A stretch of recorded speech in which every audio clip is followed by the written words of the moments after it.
طيب. بسم الله الرحمن الرحيم. السلام عليكم ورحمة الله وبركاته. الحمد لله رب العالمين، وبه نستعين على أمور الدنيا والدين، والصلاة والسلام على المبعوث رحمة للعالمين وعلى آله وأصحابه أجمعين ومن تبعهم بإحسان إلى يوم الدين. اللهم علمنا ما ينفعنا وانفعنا بما علمتنا، ونعوذ بك اللهم من علم لا ينفع ومن قلب لا يخشع ومن نفس لا تشبع ومن دعوة لا يستجاب لها. سبحانك لا علم لنا إنك أنت العليم الحكيم وتب علينا إنك أنت التواب الرحيم. Afwan, Bang Naufal, saya izin menyesuaikan audio sebentar ya.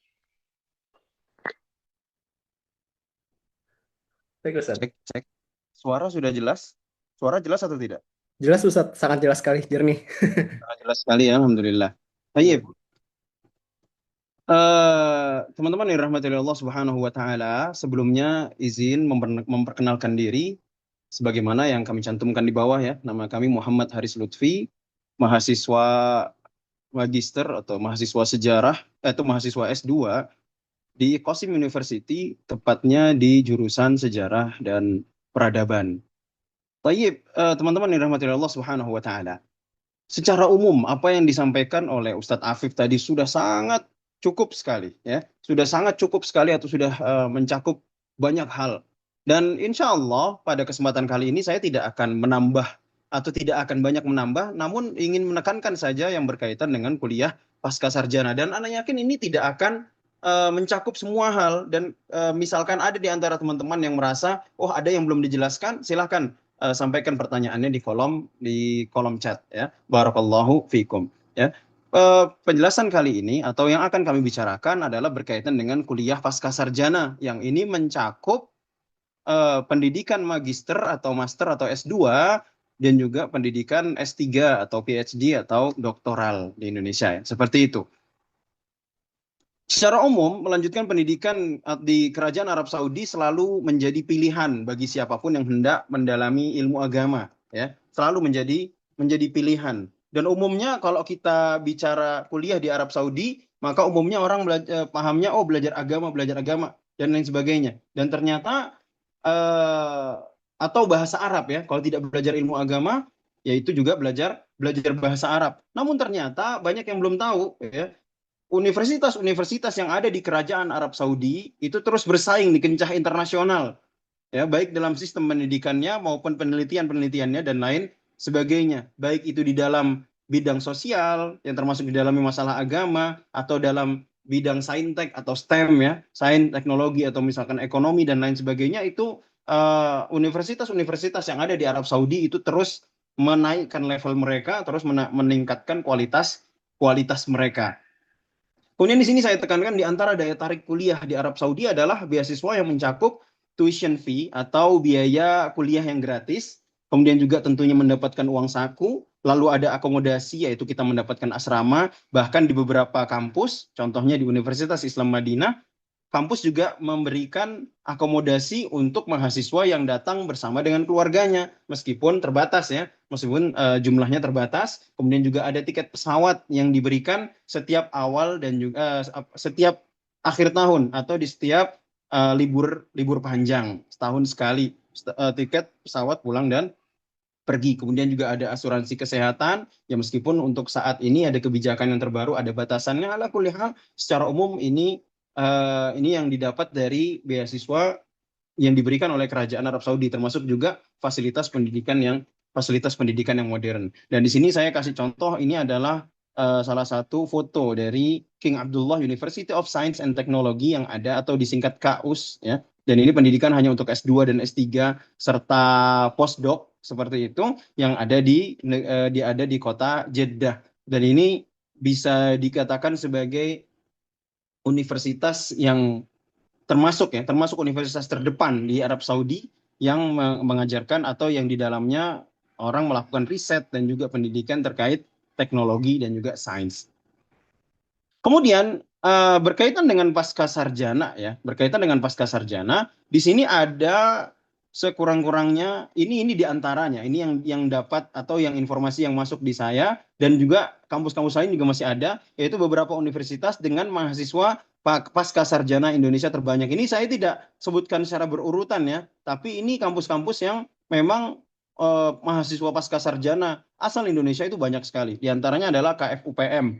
KFUPM itu apa? Yaitu King Fahd University of atau for Petroleum and Minerals. Ya tentunya sudah dapat gambaran di sini umumnya adalah untuk sains dan teknologi. Namun ternyata di sini juga ada jurusan pendidikan. Ya, uniknya di sini ternyata ada juga jurusan pendidikan. Kemudian tadi sudah kita sempat singgung yaitu KAUS, yaitu King Abdullah University of Science and Technology yang ada di Jeddah. Ini juga orang Indonesia baik dari jenjang magister, kemudian doktoral ataupun postdoc itu banyak, cukup banyak. Ya. Kemudian ada King Saud University of Riyadh, ya, atau King Saud University yang ada di kota Riyadh. Ini juga ada cukup banyak mahasiswa pasca sarjananya. Sedangkan IMCU saya tidak dengar banyak, tapi ada beberapa di antaranya. IMCU ini adalah Al-Imam Muhammad Ibn Saud Islamic University. Ini cabang dari atau ini pusat daripada LIPIA yang kita kenal di Jakarta atau di Surabaya, di Aceh dan lainnya. Kemudian juga ada IUM atau kita kenalnya UIM. Ya, kalau versi resminya adalah IUM atau Islamic University of Madinah yang ada di kota Madinah. Ini sangat banyak juga mahasiswa pasca sarjana di sini, khususnya di bidang-bidang sosial dan bidang keagamaan. Kemudian ada Qasim University tempat kami berada saat ini, yaitu di sini juga cukup banyak mahasiswa pasca sarjananya, kurang lebih hampir 4 atau sekitar 40-an ya, hampir 50-an mahasiswa pasca sarjana baik dari S2-nya maupun S3-nya. Kemudian di King Khalid University atau KKU ya, King Khalid University yang ada di Abha. Abha ini for information ya. Abha ini menjadi daerah termasuk daerah dengan pemandangan yang paling indah dan cuaca yang paling bagus di Arab Saudi, termasuk diantaranya adalah setelahnya itu Taif. Di Taif University juga ada mahasiswa pasca sarjananya dan lain sebagainya.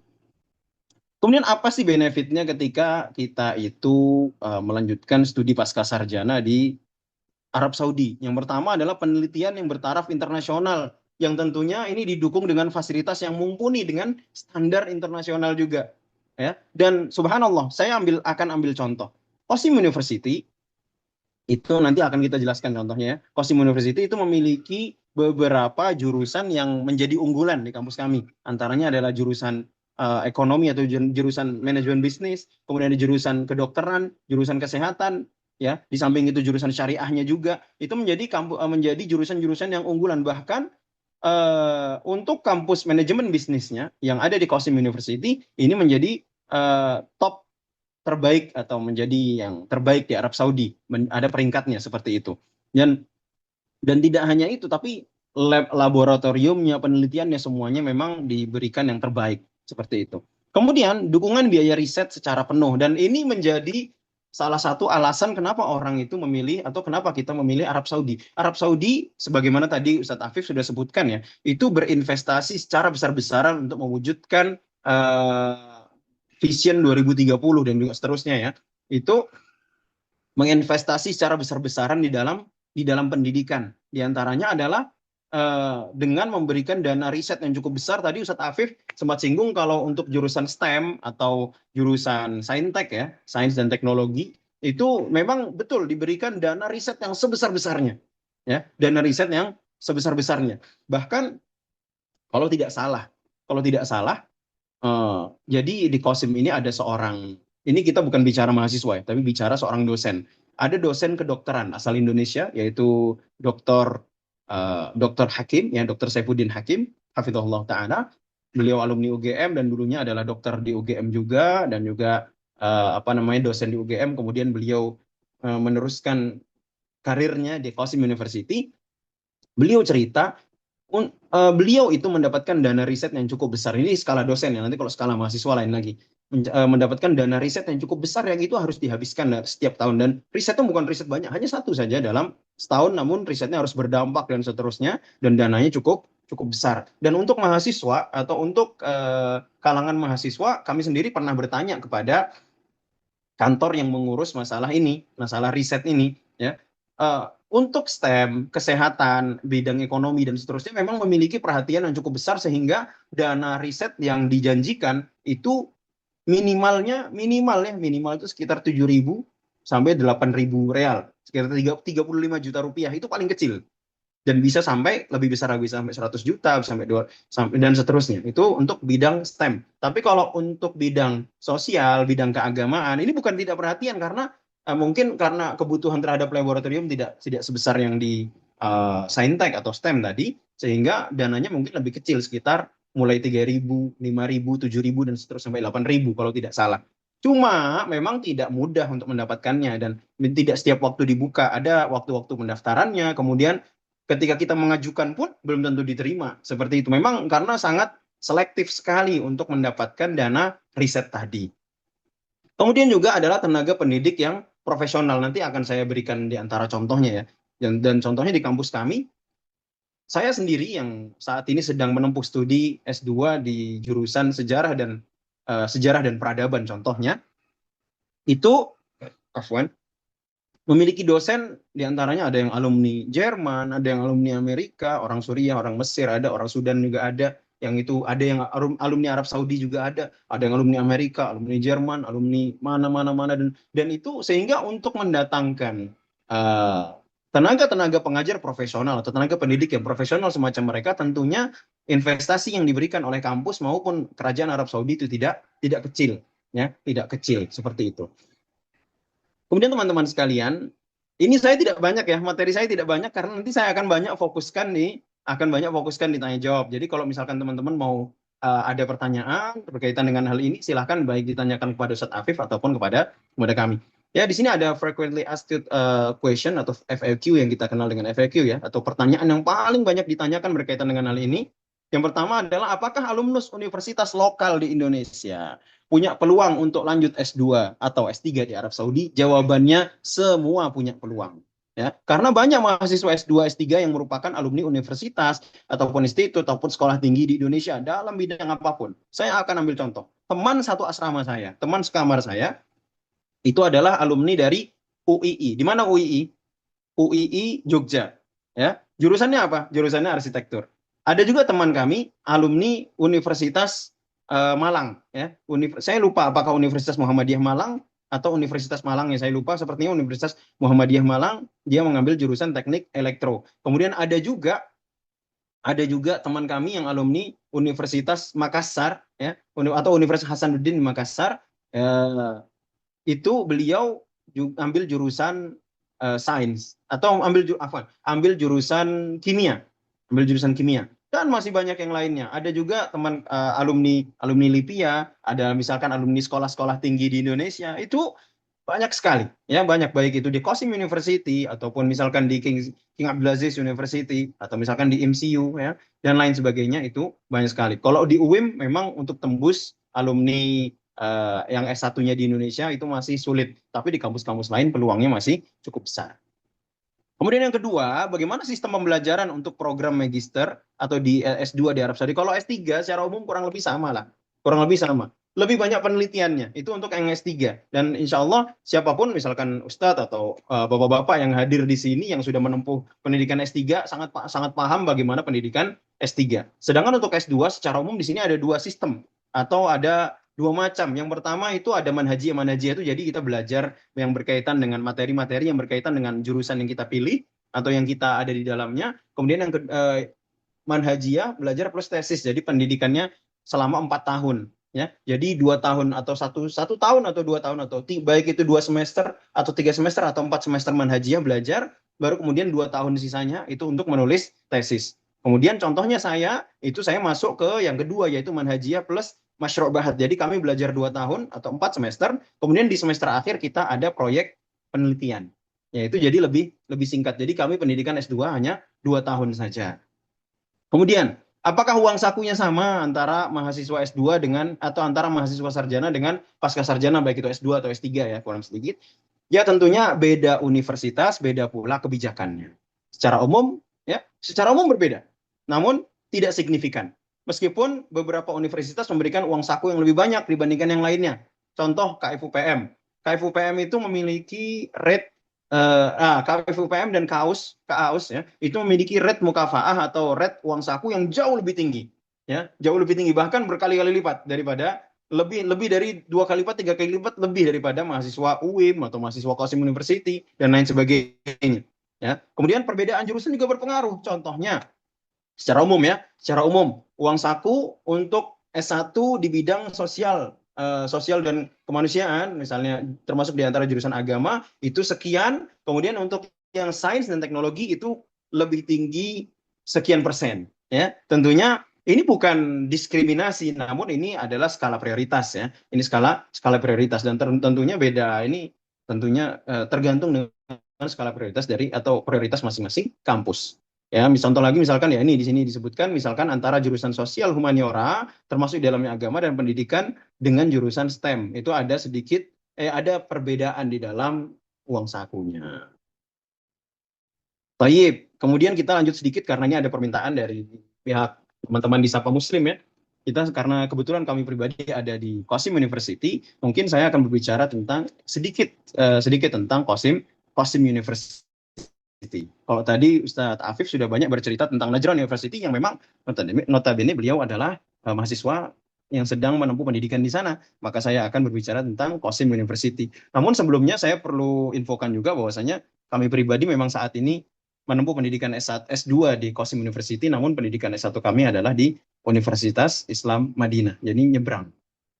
Beda kota ya, kurang lebih jaraknya sekitar 450 470 kilo. Jadi sekitar 4 sampai 5 jam perjalanan dengan mobil. Nah, ini ada satu hal yang perlu saya luruskan. Beda Qasim University, beda Al-Qasimiyah University. Qasim University itu berlokasi di Buraidah, di Provinsi Qasim, Kerajaan Saudi Arabia, Kingdom of Saudi Arabia. Sedangkan Al-Qasimiyah University itu berlokasi di kota Sharjah atau di Emirat Sharjah, Uni Emirat Arab. Beda negara. Jadi kalau misalkan teman-teman dapat informasi, oh ada pendaftaran beasiswa di Al-Qasimiyah, itu bukan Saudi. Tapi kalau misalkan ada pendaftaran di Qasim University, itu ada di Saudi dan bukan di Uni Emirat. Jangan sampai tertukar. Saya akan kasih sedikit perbedaannya. Qasim University, ini bisa dilihat, ini adalah kompleks gedung utama kampusnya. Ini jadi kompleks kampusnya itu banyak, nanti akan saya kasih contoh dari map ya nanti insya Allah taala. Nah ini untuk gedung utamanya dan logonya bisa dilihat Jami'atu Al-Qasim atau Qasim University. Seperti itu. Ya, ini sedikit penampilannya saja. Sedangkan Al-Qasimiyah logonya beda. Al-Qasimiyah University dan gedungnya juga berbeda, benderanya pun berbeda. Kemudian berikutnya about Qasim University, apa tentang Qasim University ya. Tadi sudah dijelaskan berlokasi di Buraidah, Provinsi Qasim, Kingdom of Saudi Arabia atau Kerajaan Saudi Arabia. Lokasinya berada di tengah-tengah rute perjalanan antara Madinah dan Riyadh. Jadi kalau misalkan teman-teman posisinya sedang ada di Madinah atau berada di Riyadh, lalu ingin menempuh perjalanan darat, itu pasti lewat provinsi yang namanya Qasim dan pasti lewat daerah atau dekat akan lihat pelang tulisannya Qasim University. Qasim University sendiri berdiri atau resmi namanya menjadi Qasim University itu pada tahun 2004. Yang mana sebelumnya Qasim University ya itu merupakan bagian daripada kampus IMCU ya atau Al-Imam Muhammad Ibn Saud Islamic University cabang Qasim.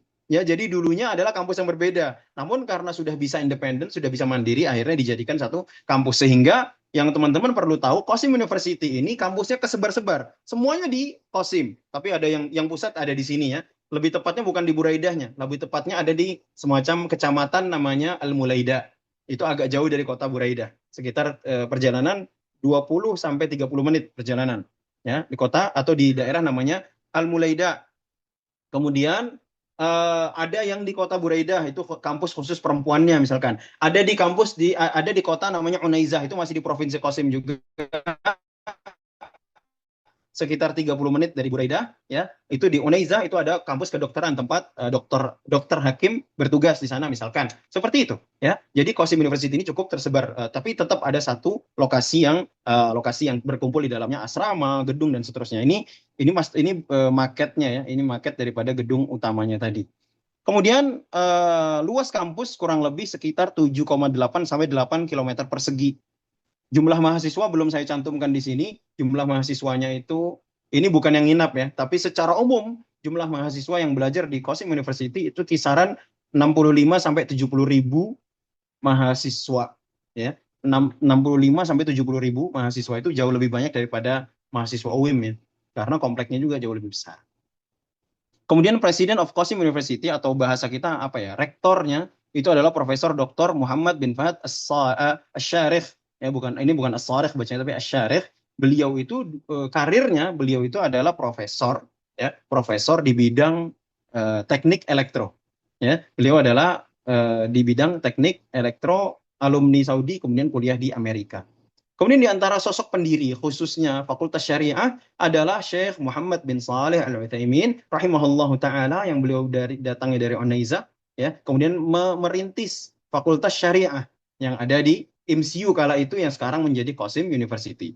Kemudian di antara tokoh populer yang lain yang merupakan alumni Qasim University termasuk ketika masih menjadi bagian dari IMSU adalah Syekh Uthman Al-Khamis yang berasal dari Kuwait dan juga masyayikh-masyayikh yang lainnya.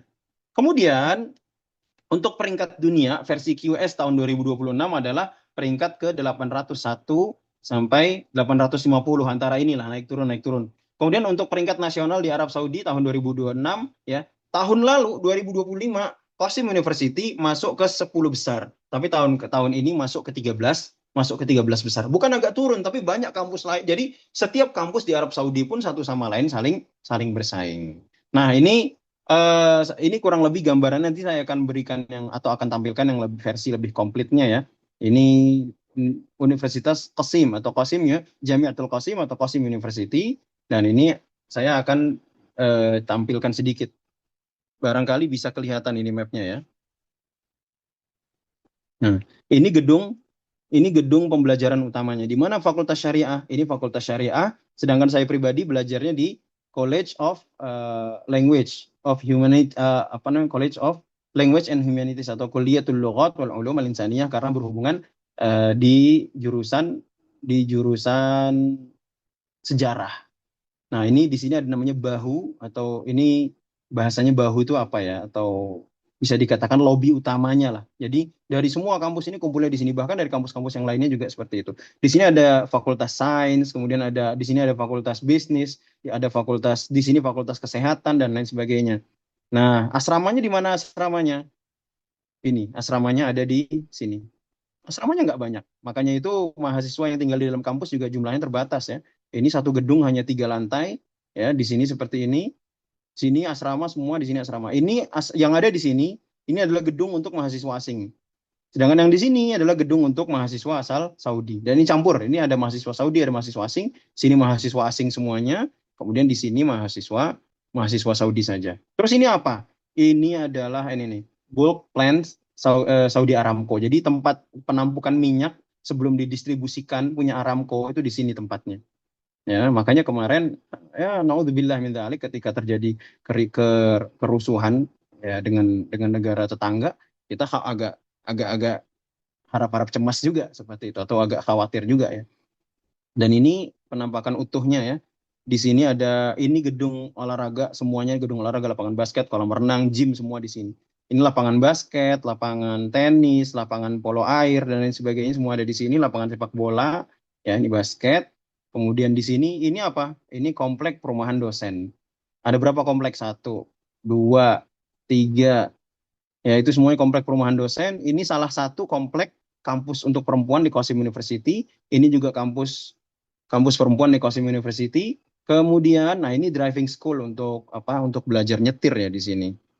Nah, kemudian ada lagi. Nah, ini ada kuliah. Ini sebenarnya ada sedikit perubahan. Di sini ada kuliah tarbiyah atau kuliah pendidikan, ada kuliah arsitektur, ada kuliah komputer dan lain sebagainya, dan kuliah-kuliah atau fakultas-fakultas yang lainnya. Ini auditorium atau convention center ya. Dan di sini ada ala-ala Roman Theater. Saya untuk kegiatan biasanya, Allah alam ya. Di sini ruang parkirnya luas sekali, dan ini ada gedung yang bentuknya seperti huruf atau seperti apa? Seperti awan ini.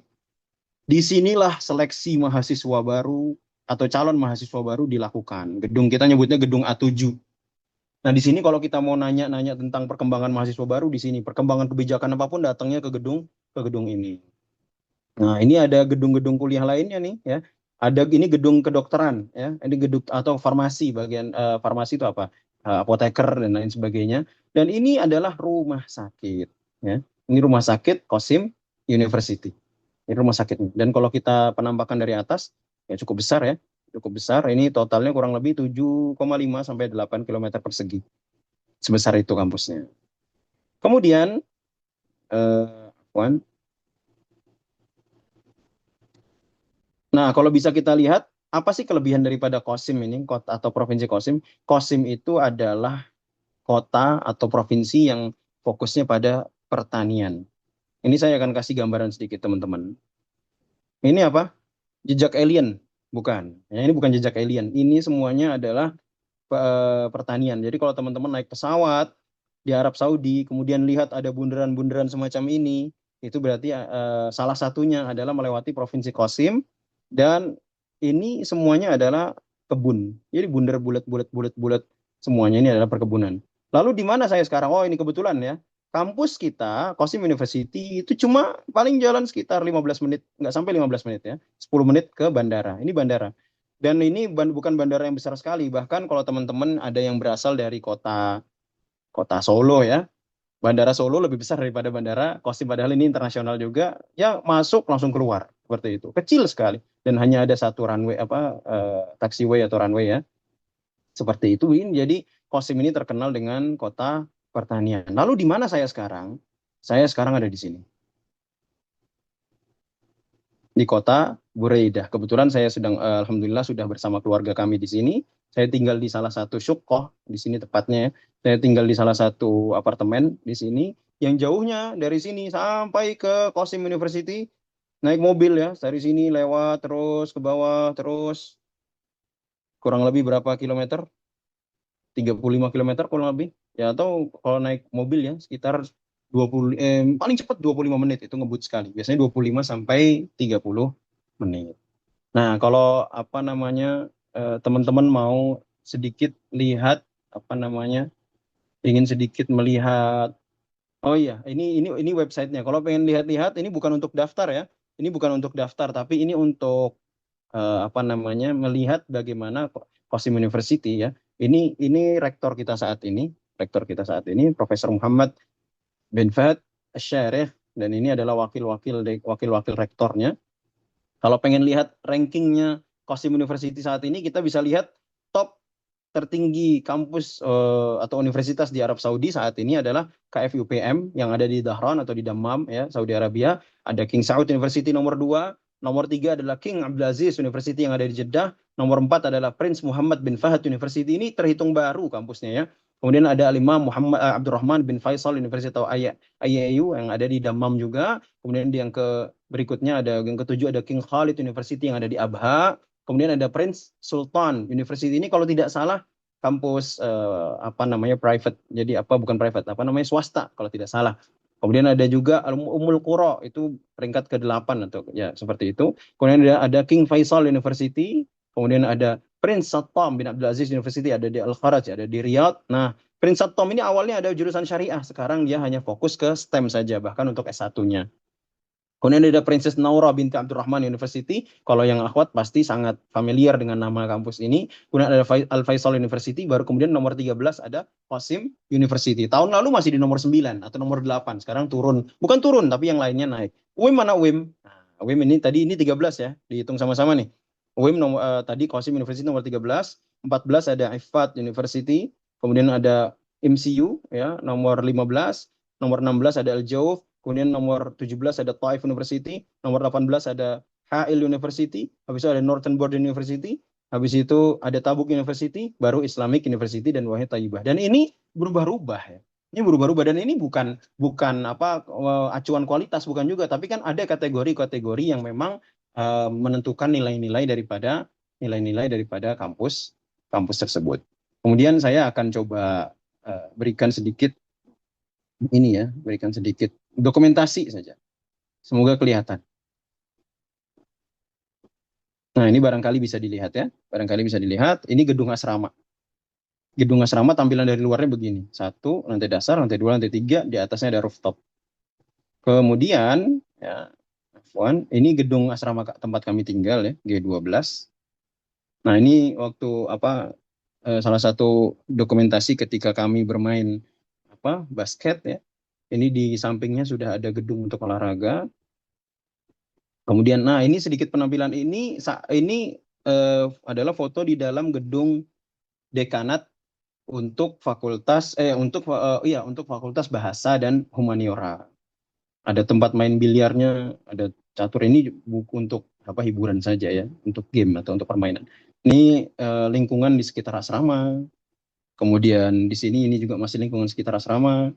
Kemudian di sini juga lingkungan asrama ya. Nah, ini penampakan teman-teman ketika menunggu bis untuk kita pergi membelanja kebutuhan di kota Buraidah. Ini tampilan bagian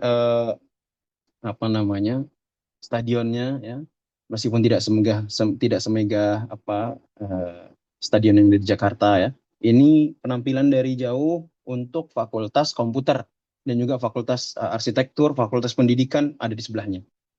Kemudian berikutnya ini penampakan dari dekat asrama kami. Ya ini udah kelihatan. Ini kilang-kilang, bukan kilang tapi lebih tepatnya tangki-tangkinya Aramco sudah kelihatan. Ini salah satu gedung asrama. Ini penampakan dari dalam ya. Jadi di gedung yang gede tadi salah satu di dalamnya seperti ini. Nah, kalau ini jadi ini ya. Kalau teman-teman sering dengar, kalau di UIM itu mat'am atau tempat makannya itu subsidinya subhanallah. Sarapan 1 real, makan siangnya 2 real, makan malam 2 real. Jadi sehari berapa real habisnya? 5 real. 5 real anggaplah dikalikan 5.000. 5 kali 5 berapa? 25. 25.000 sehari makan pagi, siang, sore. Sedangkan kami di Kosim itu beda. Sarapan pagi 11. Afwan. Sarapan pagi itu 11 real. Kemudian makan, afwan. Sarapan pagi 4 real. Makan siang 10 real. Makan malam 5 real. Jadi totalnya ada 19 real. Beda kampus, beda kebijakan. Bahkan teman-teman yang ada di Northern Border University atau NBU ya, mereka gratis makan, Masya Allah ya. Kemudian ini juga salah satu, ini namanya juga dokumentasi ya, kita sharing sedikit. Ini salah satu bagian di kafe di dalam kampus. Jadi di dalam kampus Starbucks juga ada. Starbucks juga ada, nggak tahu belum digusur ya. Kemudian juga ini masih bagian daripada asrama. Ini saya masuk ke gedung ini, yang kanan Fakultas Syariah, yang kiri Fakultas Bahasa. Ini penampilannya salah satu kafenya ya.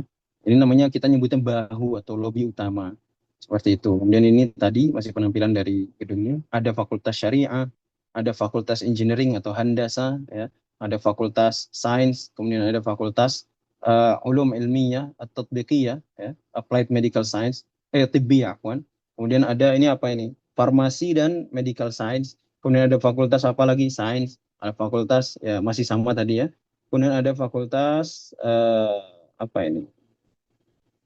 Dentistry ini apa ya? Kedokteran gigi seperti itu. Nah, kalau pengen tahu asramanya kurang lebih seperti ini. Satu asrama, 2 orang kanan dan kiri. Ya bisa diutak-atik ya. Ini ketika kami baru pertama kali tiba ya. Kurang lebih penampilannya seperti ini. Kita dapat kasur. Ya beda banget sama UIM. Beda banget ya. Di UIM ada sekatnya, kalau kita tidak ada. Ini 2 di bawah ada lemarinya. Kemudian di sini ada lemarinya dan seterusnya. Ya, kurang lebih seperti itu untuk sedikit tentang Qasim University. Dan ini saya tidak akan terlalu banyak berbicara sebagaimana Ustadz Afif ya, karena Ustadz Afif sudah sampaikan semuanya. Ala kulli hal, saya ucapkan jazakumullahu khairan katsiran atas partisipasi teman-teman semua, dan juga kepada Sapa Muslim dan juga teman-teman Sapa Muslim yang sudah memberikan kesempatan kali ini. Barakallahu fikum jami'an. Nanti sisanya akan kita lanjutkan di sesi tanya jawab. Barakallahu fikum, jazakumullahu khairan, wa sallallahu wasallim ala nabiyyina Muhammad. Saya kembalikan kepada Mas Naufal ya. Barakallahu fikum. Jazakallah khairan. Closing statement, Zat. Oke, closing statement dari Ana. Ana hanya mengulang saja dari yang pemaparan sudah Ana paparkan. Pendaftaran beasiswa Arab Saudi itu bukan pendaftaran beasiswa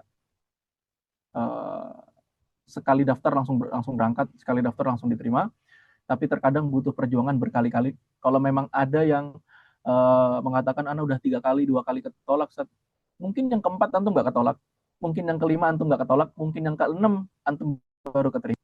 Selama memang antum ada niatan, bahkan antum sebatas iseng saja untuk mendaftar itu juga nggak masalah, daftar saja. Tapi tetap dibarengi dengan ikhtiar, bentuknya ikhtiar duniawi dan juga ukhrawinya. Duniawi tadi antum tetap daftar, ukhrawinya, ikhtiarnya antum tetap berdoa. Berdoa, bertawakal, percaya semuanya baik. Antum berangkat nggak berangkat itu baik. Seperti itu. Dan anak katakan kuliah di Indonesia juga bagus kok. Di STDI bagus. Stay Ali bin Abi Thalib bagus. Di kampus-kampus lainnya, apalagi sekarang sudah mulai bertebaran kampus-kampus baru, stay Imam Syafi'i Pekanbaru dan lain sebagainya, itu IMSYA Imam Syafi'i Pekanbaru itu udah luar biasa bagus sekali. Standar mereka itu sudah pakai kurikulum Arab Saudi secara umum seperti itu. Jadi kalau memang nggak ada kesempatan ke sana, ya cukup di Indonesia juga nggak apa-apa. Seperti itu saja. Dan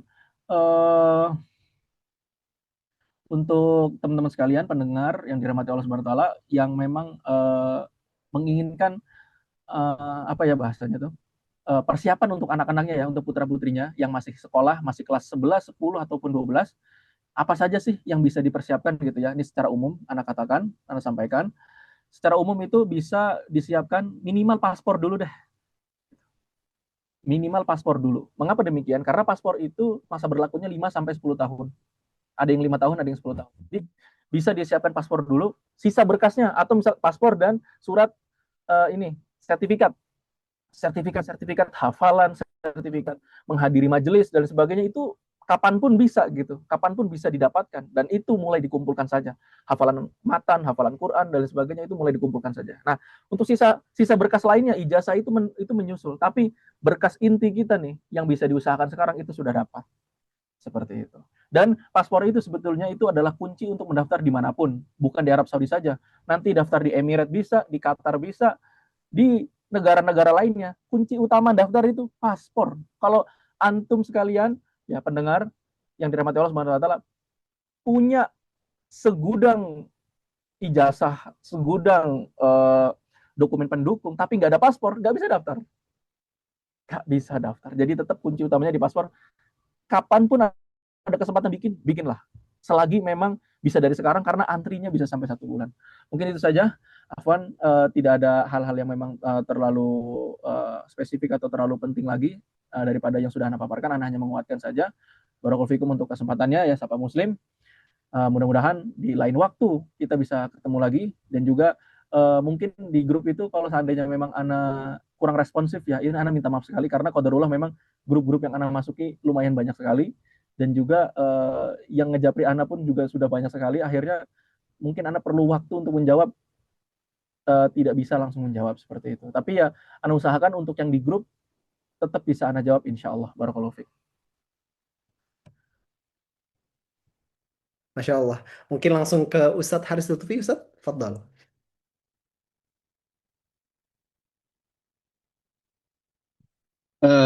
Tayyib ya, semoga suara jelas ya. Ini hanya sedikit memberikan tambahan saja untuk teman-teman sekalian yang memang sedang mengejar impiannya untuk bisa melanjutkan studi di Arab Saudi, khususnya di Madinah, di Mekah, dan maupun kota-kota lainnya. Yang ingin kami sampaikan adalah jangan karena kita merasa nilai kita cukup kecil, kemudian kita nyerah. Jangan hanya karena kita merasa nilai kita tidak seperti tadi misalkan Ustadz Afif cerita di Najron katanya harus 85 terus kita nyerah. Enggak ada seperti itu. Kemudian juga jangan hanya karena kita belum berhasil di percobaan pertama terus kita menyerah di percobaan kedua. Enggak. Kita kalau bisa, kalau memang kita masih punya harapan, jangan berhenti. Kita terus menyerah. Karena saya memiliki pengalaman di mana ada teman saya pribadi keterima di Madinah setelah lulus dari STDI Imam Syafi'i. Keterima di Madinah setelah lulus dari Lipia. Berarti berapa tahun itu? Ada yang 4 tahun, ada yang 5 tahun, ada yang 7 tahun, dan lain sebagainya. Dan kemudian berkaitan dengan nilai juga, sebagai contoh, kami pribadi juga ketika kami keterima S1 di UIM, nilainya bukan yang bagus sekali. Kemudian ada teman kami juga yang hampir tidak naik kelas. Ada juga yang dulu pernah tidak naik kelas. Ada yang memang nilainya sangat minim sekali, tapi memang kalau memang rezekinya ke sana, pasti berangkat. Seperti itu. Jadi beasiswa ini adalah hak setiap orang. Ya. Bahkan mu'alaf, atau bahkan ada dulu teman kami yang dia alumni SMA Kristen pun ada yang dia keterima. Seperti itu. Kemudian Sebagai contoh ketika kami mendaftar dari S1 ke S2, kami jadi di Saudi ini untuk GPA atau NEM atau apa bahasanya rata-rata nilainya kita itu tuh kita itu di angka 5. Kalau di Indonesia misalkan kuliah itu 4 ya. Jadi misalkan nilai kami pribadi ketika kami IPK afwan. IPK ya, ketika kami kuliah S1, IPK kami bukan yang terbagus dari 5, paling nilai kami hanya 3,87 sekitar itu. Yang kalau di IPK per 4 atau pakai yang standar 4 berarti sekitar 3,1 lah. Itu nggak bagus-bagus sekali, tapi ya subhanallah itulah kenapa kami beranggapan bahwasanya ini adalah second chance atau kesempatan kedua ya, di mana kami bisa kembali ke Arab Saudi untuk menuntut ilmu, untuk belajar, dan semoga teman-teman di sini juga tidak patah arang ya. Bukan tidak patah atau tidak putus semangat hanya karena satu kali percobaan, tidak putus semangat hanya karena tidak punya ijazah SMA, punyanya ijazah paket C. Saya sama Ustadz Apip kita sama-sama paket C kita. Ya. Tanya Ustadz Apip, saya Ustadz Apip sama-sama pakai paket C. Serius. Ya. Kemudian juga jangan hanya karena nilainya mentok, Ustadz ini saya satu angka lagi udah rosip nih, satu angka lagi nggak naik kelas. Tapi misalkan nilai IPK di SMA-nya atau nilai akhirnya di rata-ratanya 65, 75, 70. Jangan patah arang. Kita tetap kalau memang punya cita-cita kita upayakan, dan kemudian sekali lagi jangan pernah remehkan doa orang tua bagi yang orang tuanya masih ada, atau misalkan orang tua kita sudah tidak ada, masih ada orang-orang tua di sekeliling kita, itu pun kita minta doa terbaik kepada mereka. Jangan pernah remehkan doa orang lain ya. Barakallahu fikum jami'an. Untuk kebetulan di sini juga sudah mendekati waktu maghrib. Semoga Allah Subhanahu wa taala memberikan kita semuanya kemudahan untuk apapun yang sedang kita upayakan, yang sedang kita cita-citakan. Semoga Allah Subhanahu wa taala memberikan taufik dan juga hidayah kepada kita sehingga kita dimudahkan untuk senantiasa beramal saleh dan melakukan kebaikan yang diridhai oleh Allah Subhanahu wa taala. Wa sallallahu wasallim ala nabiyina Muhammad wa ala alihi wa sahbihi wasallam. Terima kasih banyak, saya kembalikan waktunya kepada Mas Naufal selaku moderator. Barakallahu fiikum. Jazakallah khairan Ustadz Afif dan juga Ustadz Lutfi. Insyaallah khairan ahsanul jaza untuk kesempatannya. Insyaallah pada kesempatan kali ini, sahabat Sapa Muslim dan teman belajar Islam dimanapun antum berada, kita akan sama-sama membahas tentang beasiswa Arab Saudi. Sebelumnya Anda buka dulu. Assalamualaikum warahmatullahi wabarakatuh. Alhamdulillah wassalatu wassalamu ala rasulillah amma ba'd. Oke, mungkin boleh di slide sebelumnya dulu, Ustaz. Oke. Ya. Teman-teman sekalian, pejuang pendaftar beasiswa maupun ayah bunda yang sedang mencari info beasiswa untuk putra-putrinya. Perkenalkan, ini profil singkat Ana, nama Ana Muhammad Afif, asal Tegal, Jawa Tengah. Pendidikan saat ini sedang menempuh S1 di Usuluddin. Kemudian alhamdulillah Ana ada pengalaman dalam dunia pendaftaran, itu 8 tahun menjadi pengamat dan juga praktisi langsung beasiswa Arab Saudi, dan alhamdulillah dari 8 tahun ini Allah berikan anak kesempatan untuk bisa menempuh pendidikan saat ini di Najran University. Untuk riwayat pendidikan, SMP pernah di Ibnu Hajar Boarding School, SMA di Pondok Pesantren Imam Bukhari. Kemudian untuk setelah lulusnya pernah mampir juga di Pondok Tadribud Duat, pernah mampir di Minhajus Sunnah Bogor. Kemudian setelah itu beranjak lagi ke STD Imam Syafi'i. Kemudian belum sempat lulus, qadarullah, alhamdulillah diterima di Arab Saudi. Kemudian Ana melanjutkan sisa pendidikan Ana yang pernah dulu Ana tempuh di STDI, Ana lanjutkan di Darul Qolam. Sehingga alhamdulillah pada 2026 ini sedang semester akhir demi menuntaskan studi yang lampau, seperti itu. Kita masuk ke pembahasan.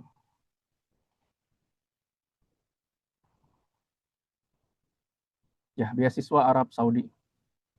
Oke. Ya. Kalau kita berbicara tentang masalah beasiswa Arab Saudi, itu pasti ya, teman-teman sekalian, ayah bunda, pembahasannya tidak akan jauh-jauh daripada yang namanya itu studi in Saudi. Ya, jadi kata-kata studi in Saudi ini seterusnya bagi para pemburu beasiswa itu akan menjadi sangat familiar dan selalu ditanyakan dan selalu akan terulang. Studi in Saudi atau study in Saudi atau udrus fi Saudiyah. Oke, slide selanjutnya. Ya, apa itu studi in Saudi? Jadi Studi in Saudi ini adalah merupakan platform resmi satu pintu yang dikelola oleh Kementerian Pendidikan Arab Saudi. Fungsinya apa? Fungsinya berfungsi sebagai pintu masuk utama bagi pelajar internasional untuk mendaftar ke berbagai universitas negeri maupun swasta sekarang ya, di seluruh wilayah kerajaan Arab Saudi. Ya. Jadi teman-teman sekalian yang dirahmati Allah Subhanahu wa taala, insya Allah untuk penjelasannya terkait masalah strategi ataupun tata cara atau tips itu akan Ana sisipkan di tengah-tengah syarah ya, tengah-tengah penjelasan sepanjang sesi Ana ini. Dan tidak semuanya yang Ana sarankan atau Ana tipskan itu ada di namanya apa nih? Ada di PPT-nya, ada di PowerPoint. Makanya untuk teman-teman sekalian, pendengar yang dirahmati Allah Subhanahu wa taala, diharapkan untuk fokus ya, untuk fokus beberapa waktu sehingga maklumat-maklumat tertentu yang memang hanya Anda jelaskan lewat pembicaraan, bukan lewat PowerPoint, dapat tersampaikan. Oke. Tadi kita sudah tahu nih, Studi in Saudi itu adalah platform resmi. Jadi kalau ada orang mau daftar ke Saudi, itu pasti lewat Studi in Saudi. Ini untuk S1 ya, khusus untuk S1. Nah, adapun untuk S2 dan S3, untuk S2 dan S3 itu ada 2, 3, atau 4 kampus dia tidak melalui Studi in Saudi. Artinya banyak kampus tetap lewat Studi in Saudi. Contohnya UIM dan lain sebagainya itu masih lewat Studi in Saudi, akan tetapi mereka juga buka portal mandiri untuk S2-nya dan S3. Atau seperti KFUPM, King Fahd University, Petroleum and Minerals, itu kampus, bisa dikatakan kampus paling kaya di Arab Saudi, karena memang langsung di bawah Aramco. Itu kampusnya tidak buka lewat Studi in Saudi, tapi lewat portal sendiri mereka punya. Nah, beberapa kampus itu mereka tidak Studi in Saudi. Jadi, jangan pernah memilih kampus-kampus yang tidak buka pendaftaran di Studi in Saudi. Nah, kemudian Studi in Saudi ini memfasilitasi pendaftaran terpusat tanpa harus menghubungi kampus satu persatu di tahap awal. Atau meng-apply atau mengisi pendaftaran satu persatu setiap kampus yang ingin didaftarkan. Seperti yang tadi Anda katakan, jadi ini satu pintu, kita cukup daftar, mengisi satu formulir, itu kita ajukan ke beberapa kampus. Nah, seperti itu. Nah, kalau zaman dahulu, dari yang anak 8 tahun yang lalu, itu kalau anak mau daftar ya, kalau anak mau daftar, itu pasti harus anak cari tahu dulu website kampusnya apa sih. Udah website kampusnya tahu, anak cari tahu lagi cara ngisi formulirnya bagaimana, karena setiap kolom formulir kampus itu beda-beda cara ngisinya. Nah, itu dulu Masya Allah sekali, luar biasa sulitnya. Tapi alhamdulillah sekarang dengan banyak kemudahan sehingga dibuat portal Studi in Saudi. Lanjut.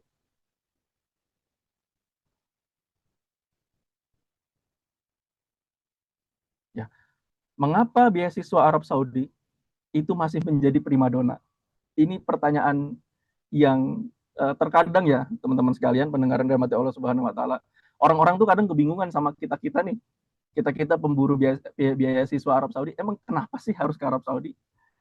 Kenapa nggak ke Jepang? Kenapa nggak ke Malaysia? Malaysia kan juga identik dengan keagamaan ya. Melayu itu kan agamanya, keislamannya masih bagus. Atau kenapa nggak ke India? Kenapa nggak ke Korea? Kenapa nggak kemana-mana?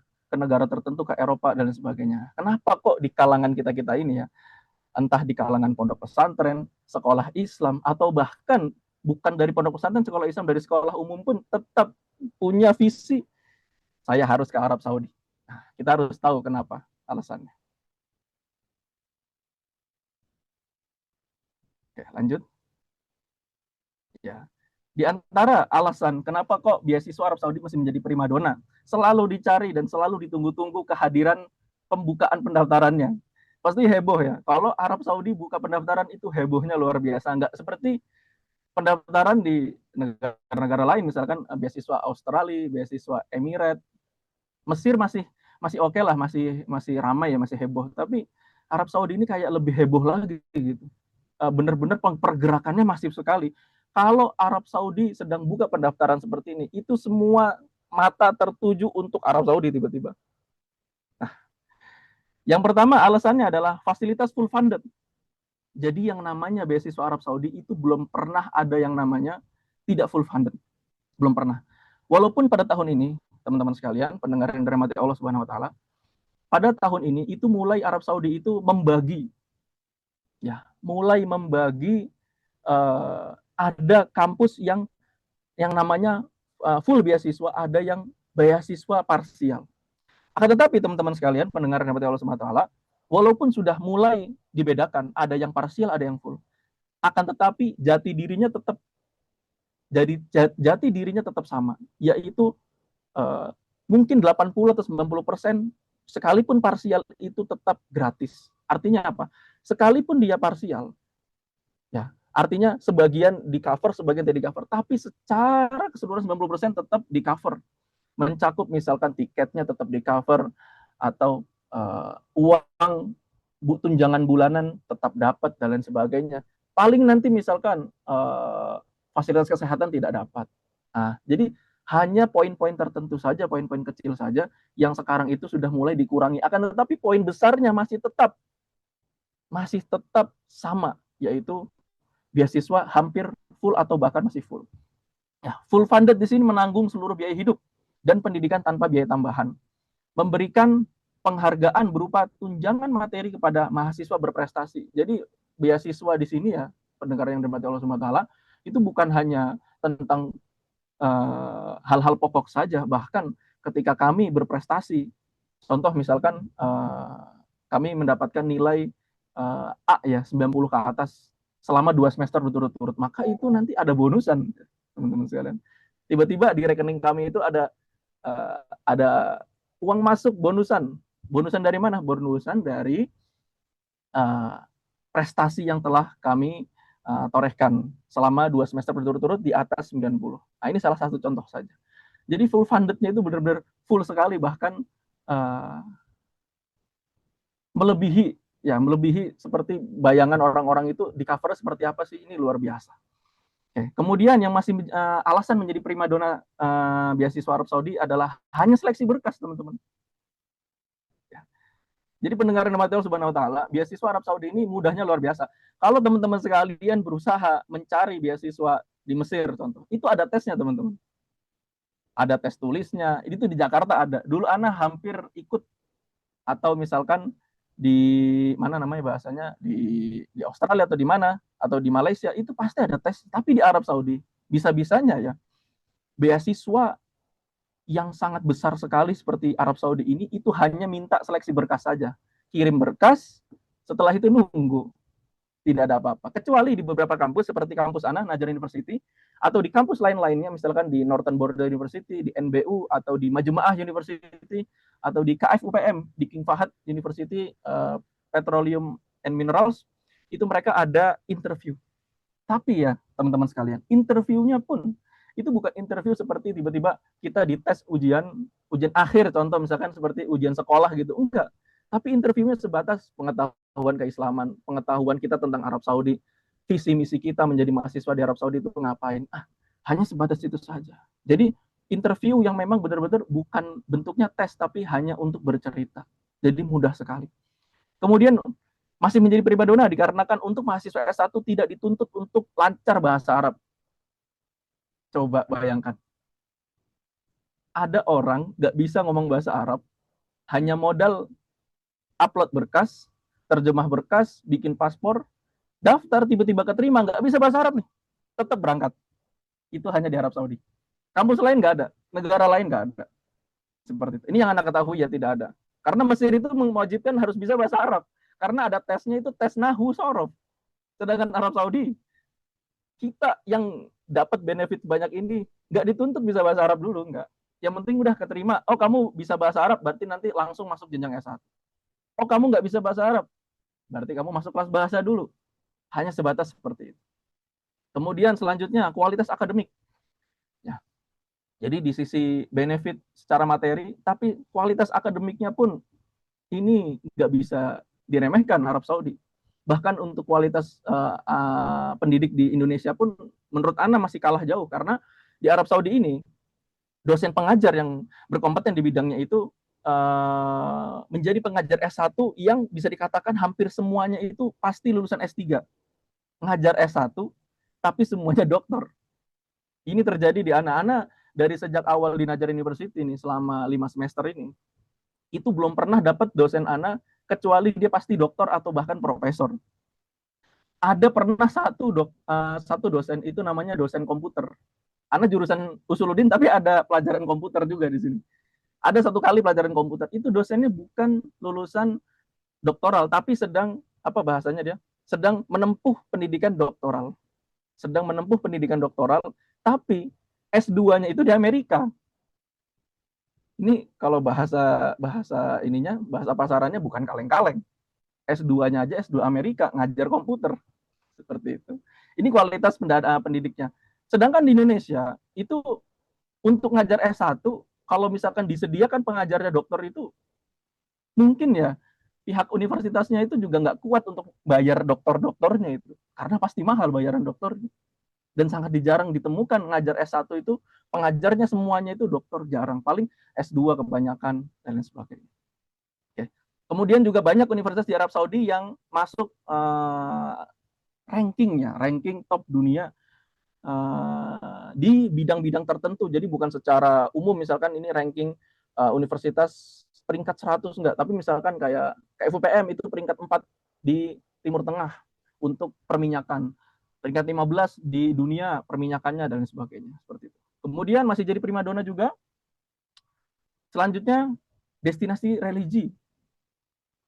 Ini yang menjadikan salah satu alasan juga mau orang keagamaan atau orang umum itu tetap kemimpian gimana caranya bisa belajar di Arab Saudi. Ada destinasi religinya, ya. Bagaimana bisa destinasi religi ini?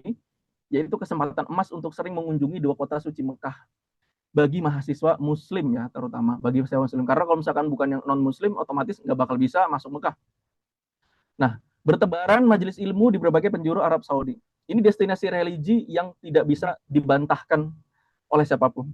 Karena dimanapun kita diterima di Arab Saudi, mau di UIM di Madinah langsung, atau di Ana di Najran, jaraknya 1000 km. Walaupun jauh nih 1000 km ya teman-teman ya, pendengar yang dirahmati Allah, jauh kan 1000 km, nggak dekat. Tapi Ana sama Antum tetap lebih dekat Ana, gitu. Ya mohon maaf ya, Afwan kalau misalkan kurang berkenan bahasa. Tapi maksudnya gini, kita dimanapun selama masih di dalam Arab Saudi, itu lebih dekat daripada mereka yang tidak di Arab Saudi. Contoh Ana ketika dari Najran nih ingin umroh ya, destinasi religi, umroh ke Mekah. Itu Ana cukup keluarkan uang sekitar 500.000 naik bis. Seperti pulang kampung. Maka itu kenikmatan luar biasa di antara kenikmatan luar biasa yang menjadikan masih menjadi primadona beasiswa Arab Saudi. Oke, kemudian selanjutnya, bagi calon mahasiswi, saat ini Arab Saudi sudah tidak mensyaratkan adanya mahram. Nah, ketika dahulu masih mensyaratkan harus ada mahram itu pendamping, itu beasiswa Arab Saudi untuk yang akhwat sepi sekali peminatnya. Sekarang udah nggak ada. Wah, berarti siapapun bisa mendaftar dan siapapun bisa berangkat. Dan ini sudah banyak terjadi, bahkan di Najjar University, untuk mahasiswinya sudah ada 4, 3 diantaranya lajang. Hanya 1 saja yang sudah menikah. Bahkan 5 tadinya, 5.